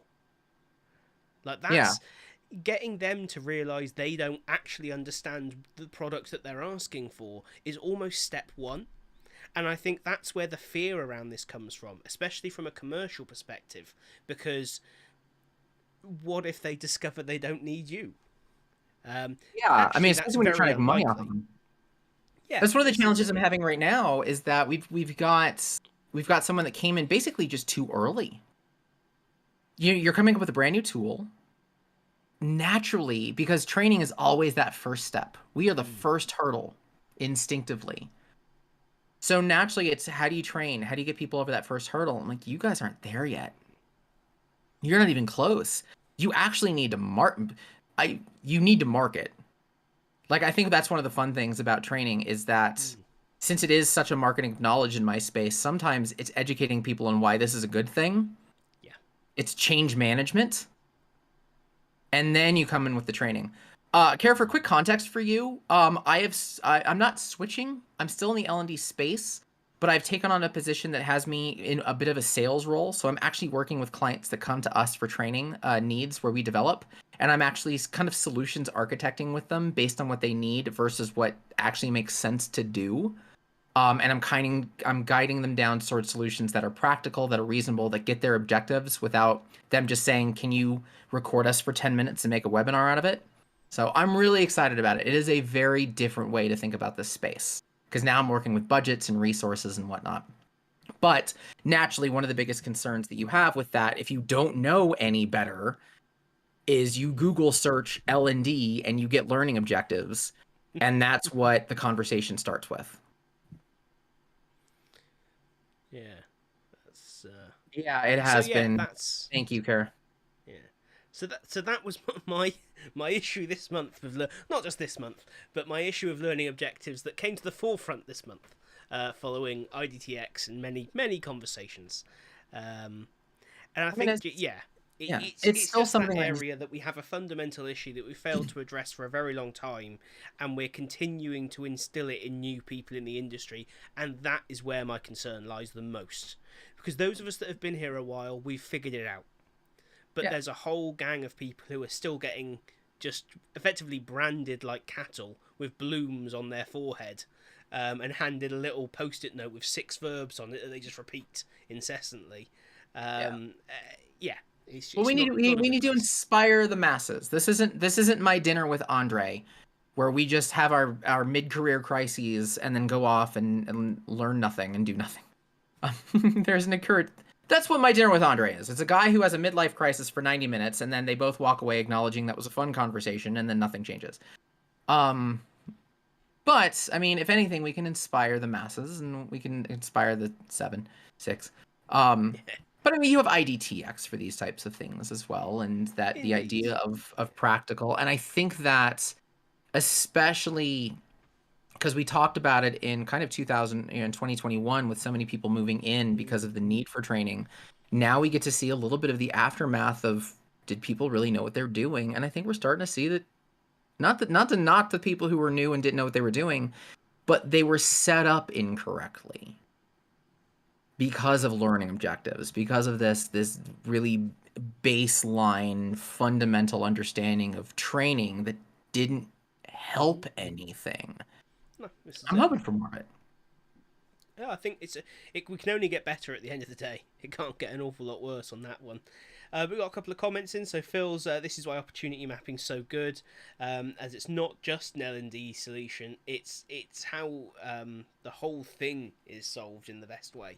So it takes into account everything. So again, I think that's kind of hitting the nail on the head. It is that kind of more. I don't know. You don't see anything even vaguely like learning objectives in any other industry. No. And that because they all use Accounting something objectives. akin to opportunity mapping. Mm-hmm. They focus on requirement as opposed to wish to impart. So yeah, I think that's a really solid point. So there's Kara saying at the micro learning conference, which was great. But I say it was great. I literally tuned in for one session. Was it great? It was, yeah, it was. It was Kara's session. It was solid. Of course it was. It was also approaching like 11 p.m. So I was like, I'm done. Even for me, this is enough. the suitable hours for which I am learning stuff are done for the day. Apparently, there was a conversation about learning objectives there. And my dinner with Andre is apparently a good name for a band. I like that. It's the name of a play. It's actually the name of a play. Yeah. I'm not kidding. It was done in the 80s. It was done in 1981. It's And still it's very actually popular it's a among satire drama about students. semiconductors. Huh? It's still very popular among drama students. It's one of those, because it's talking about philosophical things and the state of things. People hated themselves in the 1980s. They hate themselves now. It's very 1984-esque of we're all just manipulated little pawns, and it literally is about a guy who has a midlife crisis, and they sit in a diner for 90 minutes, and then they both walk away. Now, I Well, remember one when person just nods and smiles and says, and then what happens? That is actually the play. Now, I remember at college you had that or Waiting for Godot. There were no upbeat No, plays. no, that was. But if So you we were, have Who's Afraid of Virginia Woolf playing in Denver, and that's my favorite play. I love Edward Albee. I love games people play. yeah. Um, the LO conversation at micro learning conference was about where to stick them. I already love this. Doubled down and said, "Oh, I thought okay." Doubled down and said not to put them in the beginning, and people lost their minds. So all right, you so should all right, play so them back this clip. I have to take a sec because when I said the LO conversation micro learning conference is about where to stick them, I read that. I was like, here's where you can stick your learning objective. See, that's far more along the line of this conversation. I didn't actually process that as where should they belong in a course. Yes. And the answer is not within 100 miles of the damn course. If the learner ever sees them, they have gained access to your vault of shame. And you should change your password immediately. Would be my viewpoint. In fact, if your 1, 2, 3, SME 4, ever has 5. to see them, that's probably too many people. But I just they just. My argument, as I said, was first of all it kills any engagement, any immersion, and if you have to tell your learner which bits are important, then you've designed a really bad learning experience. So now that I'm thinking about it, so as a card game nerd myself, one of the things that I actually just thought about this. So I love a game called Flesh and Blood, my baby. And when people look at card games, they look at Flesh and Blood and they're like, this is like Magic the Gathering. The number one, oh my gosh, greatest thing ever. The conversation that I have when I'm introducing people to the game is to not think of it like I'm trying to compete with Magic. I'm not trying to compete with another game. I'm simply trying to introduce this. And it makes me think about learning objectives in a similar way. The second that I set the expectation of what's going to happen, if I were trying to compete with where you were now, that's the conversation. And the second I deviate from that, the second you see something that says, I'm going to teach you how to do X, and you don't feel like you have done X at the end of it, I have ruined the credibility for the rest of the course. Yeah. It's almost like learning objectives set the learning objective up for failure. Absolutely. I never thought of it that way. I gotta do it because that's how it works here. Simply embrace the experience, and what you get out of it is what you're gonna get out of it. I'm gonna try to guide you the best that I can. Yep. The end. And as long as you can at least know that you walked away with something valuable, or at least know that coming back to this would be valuable, I did all I need to do. CEOs aren't gonna like it, but they're not gonna pay attention anyway. I'm just gonna tell them that it exists, and they're gonna be fine. That's one of the benefits of people not knowing how to call training good. You can actually do what you want that is good, put it out there, and no one's going to question that either. Well, it's that classic thing. Good training should be almost invisible, like good graphic design. No one should be in their job going, do you know what was really great? The training. They should just be like, yeah, I'm competent at my job, Rob. That is the biggest compliment an L&D department could possibly receive in my mind. Everyone in your business is competent. What an achievement that would be. And if that's not the goal of an L&D department, then something's gone horribly wrong, really. It's like we can aim for everyone's a superstar, but that's not a reality. But competent and compliant. Like, imagine if every human being on the planet was competent in their job role.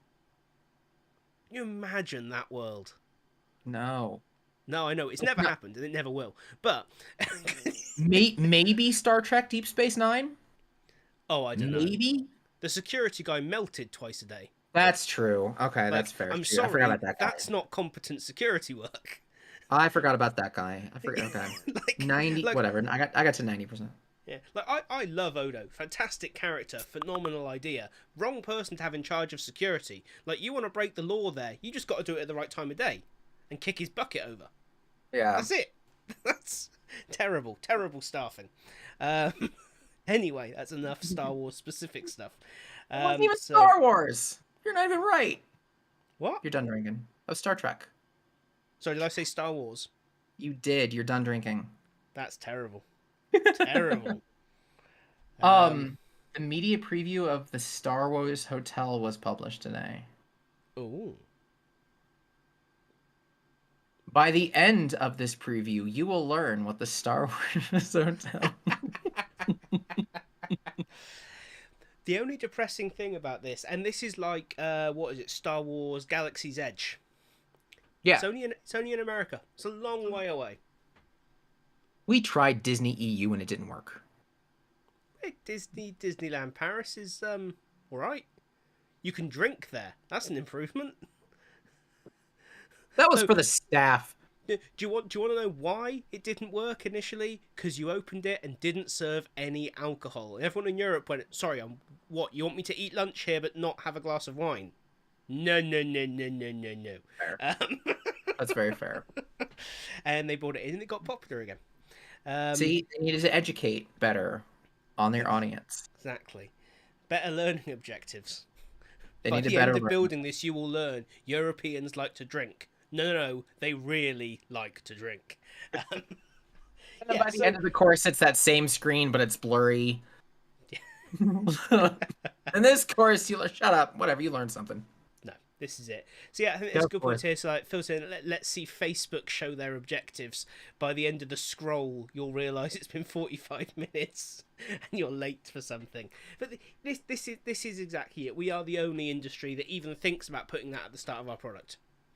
And again, it all comes from what was originally very, very, solid to my understanding. I'm not a scientist, but to what I've read, it seems grounded, in fact, research at a early stage educational level. Mm-hmm. And, absolutely agree, when you're learning for understanding and knowledge, like we were talking about before, that framework is very, very useful. Yeah. We're also the only industry that everybody wants, yet we are still inclined to sell people on why we're relevant every time they walk in the door. That's weird, a learning objective. We've got a proper complex about that. We are adding value to the business. Honest, we are. Let us show you how. Let me send you a one-pager. Let me send you a weekly report. Let me show you. Just do it. If you do it, they'll believe it. If you're able to send them a weekly one-pager, you're probably not doing your job.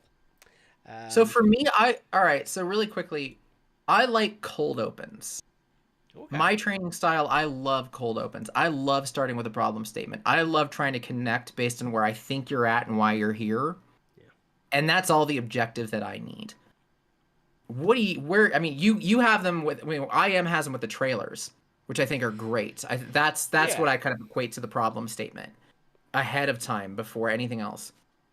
Something you like? It's certainly I would say more so in my general approach, exactly that. I think starting the best facilitated sessions that I've ever been involved with, you haven't done the kind of good morning and how's everyone and doing an icebreaker. You go in there and something happens. If the training's supposed to start at 9 o'clock, at 9 o'clock something happens, but it is not someone stood at the front with a marker pen in hand saying, "Good morning, everyone, and how was this? And has everyone got coffee? And are you comfortable? And do you like the temperature in the room?" What an awful start to training. You know who mastered that? Steve Martin. Comedian Steve Martin never asks how the audience is doing. He actually makes it very clear he feels that is a wasted opportunity. You have lost the audience the second that you say that. So he always comes out doing something that usually has you guessing. I love that. I've adopted that in my learning. And it's your one opportunity to break the fact that this is training. No matter what happens, be it e-learning, be it facilitation, we're going to have an open and honest conversation. No, you're not. Because you're going to have an open and honest conversation in the context of this is a training session. That's not the same thing. So that first moment, that quote unquote something that happens is your one opportunity to break down that wall of prepare to be trained. You know, Yeah. the best one I ever saw was that it was a fire safety training, and Okay. everyone came in and sat down. Blah blah blah. What happened? Fire alarm went off straight away, and the guy at the front just looked a bit kind of like panicked. And was like, okay, everyone, I need you to follow. I know we haven't even told you where anything is yet, so please just follow me. We'll get out. They had they had loads of people there that went and queued up at all the points and all this kind of thing. Blah blah blah blah blah. The fire brigade showed up, and on they went. Blah blah blah. And they said, okay, everyone. So, what you've just seen is how quickly a building needs to be able to evacuate in order for the fire brigade to safely go in and tackle a fire in a building of this size. Let me walk you through the process we just followed. I love that stuff. So one of the speeches I did in college was I had to do a speech on anything I wanted. I started by giving everyone an Oreo. I just put an Oreo on everyone's desk, and everyone was just naturally inclined to eat the thing because, you know, when you do a speech, sometimes it's fun to give out snacks and things like that. First words I said is, "Congrats, you guys are all infected." And they were like, "What?" And then the thing that I actually trained was on like internet cookies and what I did from that. So I used the cookie example. But I think that's one of those things that I don't know if you can teach that. So I'm looking at Phil's comment of I don't want competence, I want engagement. I think one of the things that people don't understand about engagement is engagement doesn't always require a question that needs to be answered. Engagement, the back and forth doesn't require me to say, I need you to respond to something. It's, I'm going to create a situation that you instinctively respond to. And then you go, such as a fire alarm going off. Everyone's instinctively, you know, they're inclined to leave. I give you a cookie, you are inclined to eat it. I do something, you are inclined to respond, and that's all the engagement that I need. It's how do I lure you into that and then take advantage of it? That's real engagement. That's actually engagement. But how do you measure that kind of engagement on like a Likert scale or a recommendation piece? Because obviously that's the important thing, is that we have a Likert scale for engagement at the end of this training intervention. How many people ate my damn cookie? Yeah, no, this is exactly it. It's those kind of sessions that they stay with people, they work, and I think it's slightly more difficult to do that in a digital setting, but not impossible. You know, I like keeping people guessing, and I think you could do it in a digital setting. Yeah, I like creating a situation that is so, I'm not going to say confusing, but is so interesting that people want to know where it's going. I think They're that's like, it. they want to learn. They want to learn because they want to see what you're doing. Because now they're just curious. Now it's like, what did you create out of this? My very first training job. I think I've shared this story before. I brought a bunch of executives into a room when we played a game of Simon Says. And I told it, and they were like, "What in the heck are you doing? Like, why are we playing a game of Simon Says?" Which was, hi, Kat. Which was especially weird when only one of the executives won. But they were like, why do we play? They were just, they already invested. They're like, I know how to play Simon Says. I've got this. And they're like, why are we learning Simon Says? And then I used it to teach them how to code. I said, if you understand Simon Says, you understand how coding works. Let me explain to you how. I didn't ask them once anything. I just said, I'm going to play a game of Simon Says. Simon Says, stand up. Natural inclination to stand up. And then I went on and I said, here's what you just did. Here's why it worked for my objectives. Here's what you don't know. And here's how I'm going to make you realize what you just did. I didn't ask a question once. I love that stuff. I love the surprise. I love the engagement that comes from wanting to see where the training is going because you have me interested in a way I didn't expect. Not, what is your confidence level in this platform? I don't care. My confidence level is different than yours because you're going to teach me something that I'm not confident in. But I'm confident in everything I need to know. That's all I feel. I like to be surprised. I want engagement to be surprising. Yeah. And for you learning devs out there, if you can engage somebody without asking them a question and demanding a response, you've won the engagement game. You win. Cool. Sorry, that's my rant. I'm all about creativity. No, I think that's it. And all I was going to say is I think there's a little bit of a fear sometimes about surprising people or not giving them everything. 'Cause it's like, oh, might they be confused? It's like, well, they're adults, so shall we, rather than assuming they're idiots, say, might they be interested and want to know more? If they're Like, that's a confused to the good point of thing. leaving, that's a problem. Yes. Yeah. But just not giving them everything right away will not leave them confused. It should leave them interested. I think if you do it badly, you'll create confusion. But generally, it's contradiction that causes confusion. If you're very specific in what you do and you create surprise with a purpose, or leave out information on purpose, you create intrigue and interest. And so often it's a case of how do we get people wanting to learn more? How do we want that real term engagement in terms of great, I finished the mandatory course, but now how do I get better at this job? That's how you do it. Yeah. Like You take kind of this show them there's more, but you've not got it. yeah, Make them want it. take this literal podcast. If we started the conversation not with what are you drinking and an introduction and what are you drinking, because we always start with what we're drinking. If we just said, I'm drinking beer today, what do you got? Oh, I've got whiskey. Why do you have whiskey? That's what we're going to talk about. That is a wilder beginning than setting the expectation that we're both drinking something and we're simply going to share that information. Now I want to know why I'm bringing beer and you've loaded up on the whiskey. But the engagement is literally the same. I have approached with the same amount of attentiveness, if not more. Definitely. Well, I feel like we've flogged that horse to death. Whatever. No, We got I feel like to we could chat go a about lot market. longer. We got to chat about sales and different approaches. We got to chat about the 9 grid, which is cute. We got to talk about the learning awards. We got to destroy learning objectives for the umpteenth time. That's it. So, yeah, there are. I mean, there's links throughout the chat for what have we got? LostandDesperate.com, Andrew's fantastic daily blog. Do go and check that out. We've got links to the Lpi Award winners. Check them out. We've got links to the Fosway grid. Maybe don't check that out, as we discussed, but it's there if you want to look at its general inequity. Is it too far to set the building on fire and say go? No. Here's if everybody gets out safely. Nah, that's fine. You see how everybody got out safely? Let's take that and see what we've learned. This episode weird. Not sponsored by local fire departments. You say that. I remember this, and this I kind of thought this over, but I kind of didn't mention it. When I was a kid, and I mean secondary school kid, so I would have been 13, 14 maybe. Okay. We had this subject called citizenship. And it was kind of like how to be a decent and functional human being in the real world.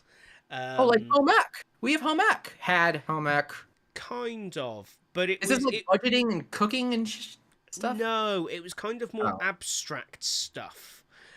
So, for instance, you went on a day that spoke about like road safety, and you went on this particular day was talking about kind of interactions with health and safety in the world. Really interesting, and the fire brigade were there, and one of the things they did was put you in this little room and fill it with smoke.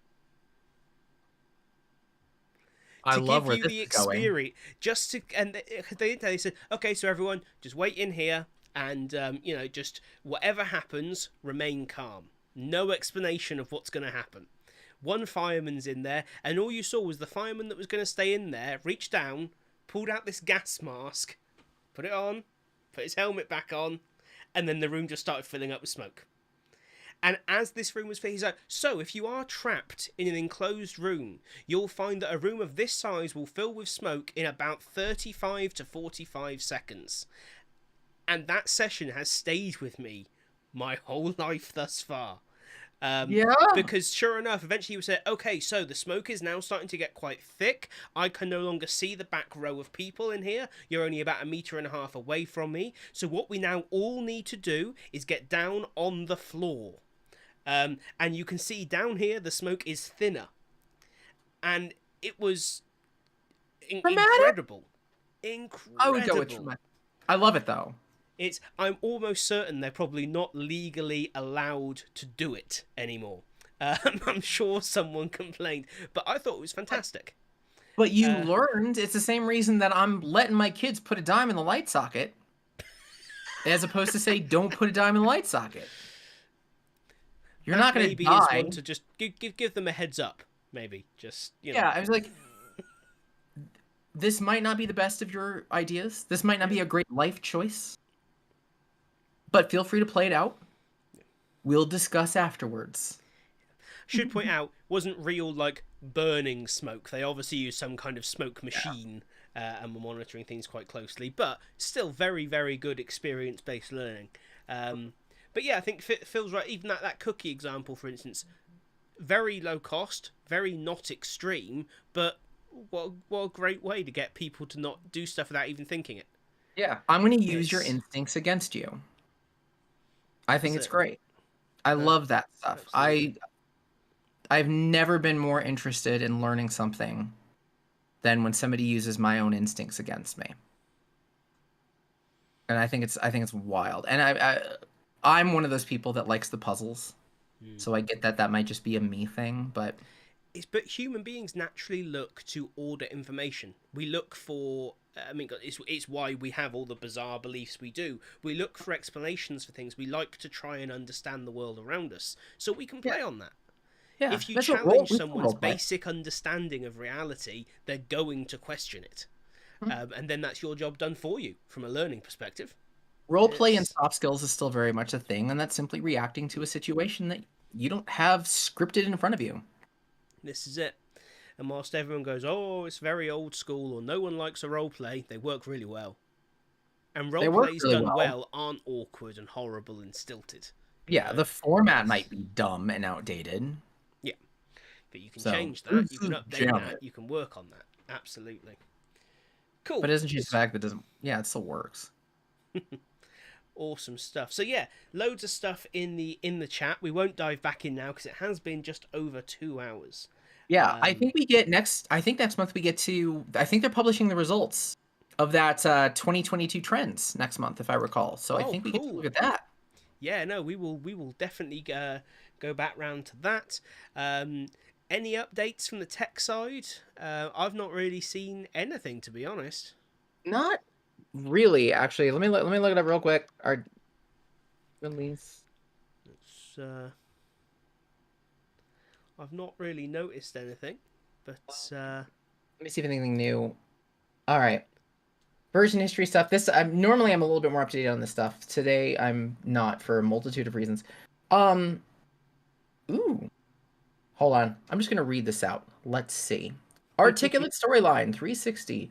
Designing slides with variable references just got easier. Variable placeholders display their default values on the slide stage, so you'll know how they look in your published output.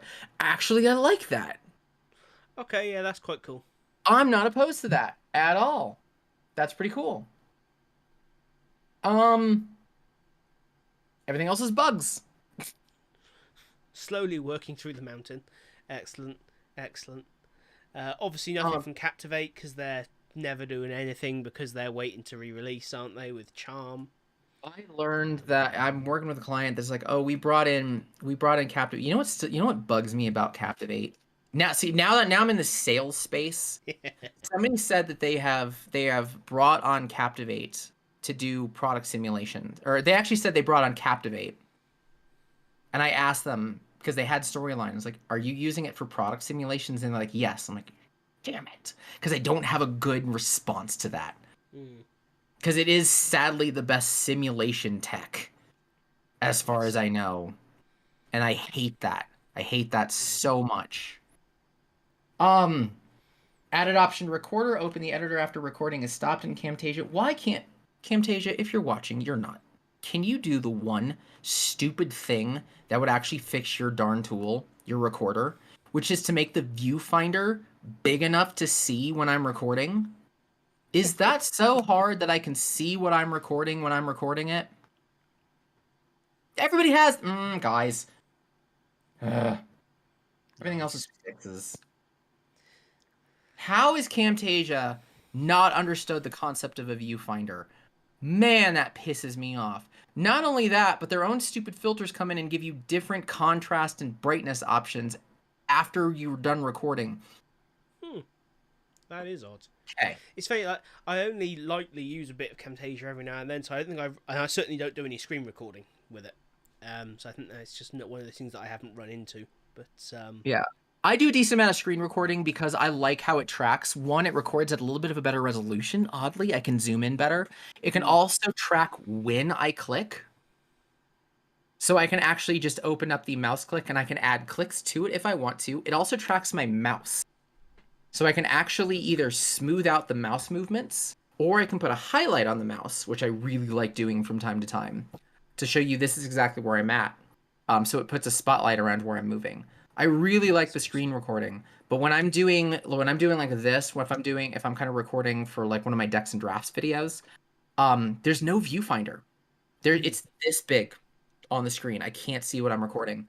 And it sucks because oddly enough, OBS and their audio recording is weird. They have a weird, I don't know what their processing is, but audio for OBS comes in for me differently. Camtasia is the only one that has them both covered. Oh, okay. I don't know why, and it could very well be my audio settings, but I can't do anything with it when the screen's this big on my screen. Camtasia, that shouldn't be hard. EdTech tools, right? We're always behind the curve, but I feel like things are slowly getting better. The tech space is starting to come back to something approaching normality. Prices are slowly starting to come back down. There have even been reports of some AMD Radeon 6000 graphics cards at retail price. After my own heart. I know, right? Nvidia still doing very well, although good news for everyone, Nvidia's attempt to buy ARM failed, so that's marvellous news for the world, quite frankly. I heard about that. That is marvellous news. Awesome. So a couple of bits of news for the channel. We have got loads of episodes of the Ideas podcast coming up. We've got an episode about a standalone video really, about the L&D ego and why we need to let it go coming up, and we also, for the first time in a long time and after a lot of work, we will have the first in a new series of cool channel t-shirts designs. It's going to be the gamification Masters of E-Learning t-shirt. Oh no! I love it. Yes, where only you can help E-Man by charging the Sword of Learning by answering, you guessed it, these 10 multiple choice questions. I've always wanted to do a spoof video of like those video game puzzles that like haven't been solved for 1,000 years. It's like match the shapes, and I always figured it'd be a fun story that like whoever put that puzzle together literally made it just to zap people into oblivion for the heck of it. And it was actually just a gateway for like one person. Like we were actually waiting for you to show up, but in the meantime we put this stupid puzzle together so we can blow other people up. Nice. Yeah. But yeah, so that's what's coming up. Thank you all very much for joining us on a Friday afternoon. It was a pleasure as always. Hopefully this was interesting or useful or at the very least funny.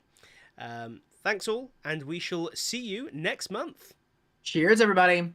We gotta, I don't know, whatever. I don't know what we have. What do we have? Drink. That's what we got. We have drink. No, we have a survey. We have a top 10 trends to probably ridicule. Yes, absolutely. I'm sure we won't. I'm sure it will be absolutely solid. The L&D industry is well known for having well-balanced and well-thought-out views. Anyway. As long as mobile was not on the top of that list. Absolutely. Awesome. Right, we're going to go. Thanks all very much. Have a great evening. Bye. Cheers. There's only one place for the breaking news in the world of instructional design. The ID Update with Tom and Joe. All the news you never knew you never needed. Only on IDT.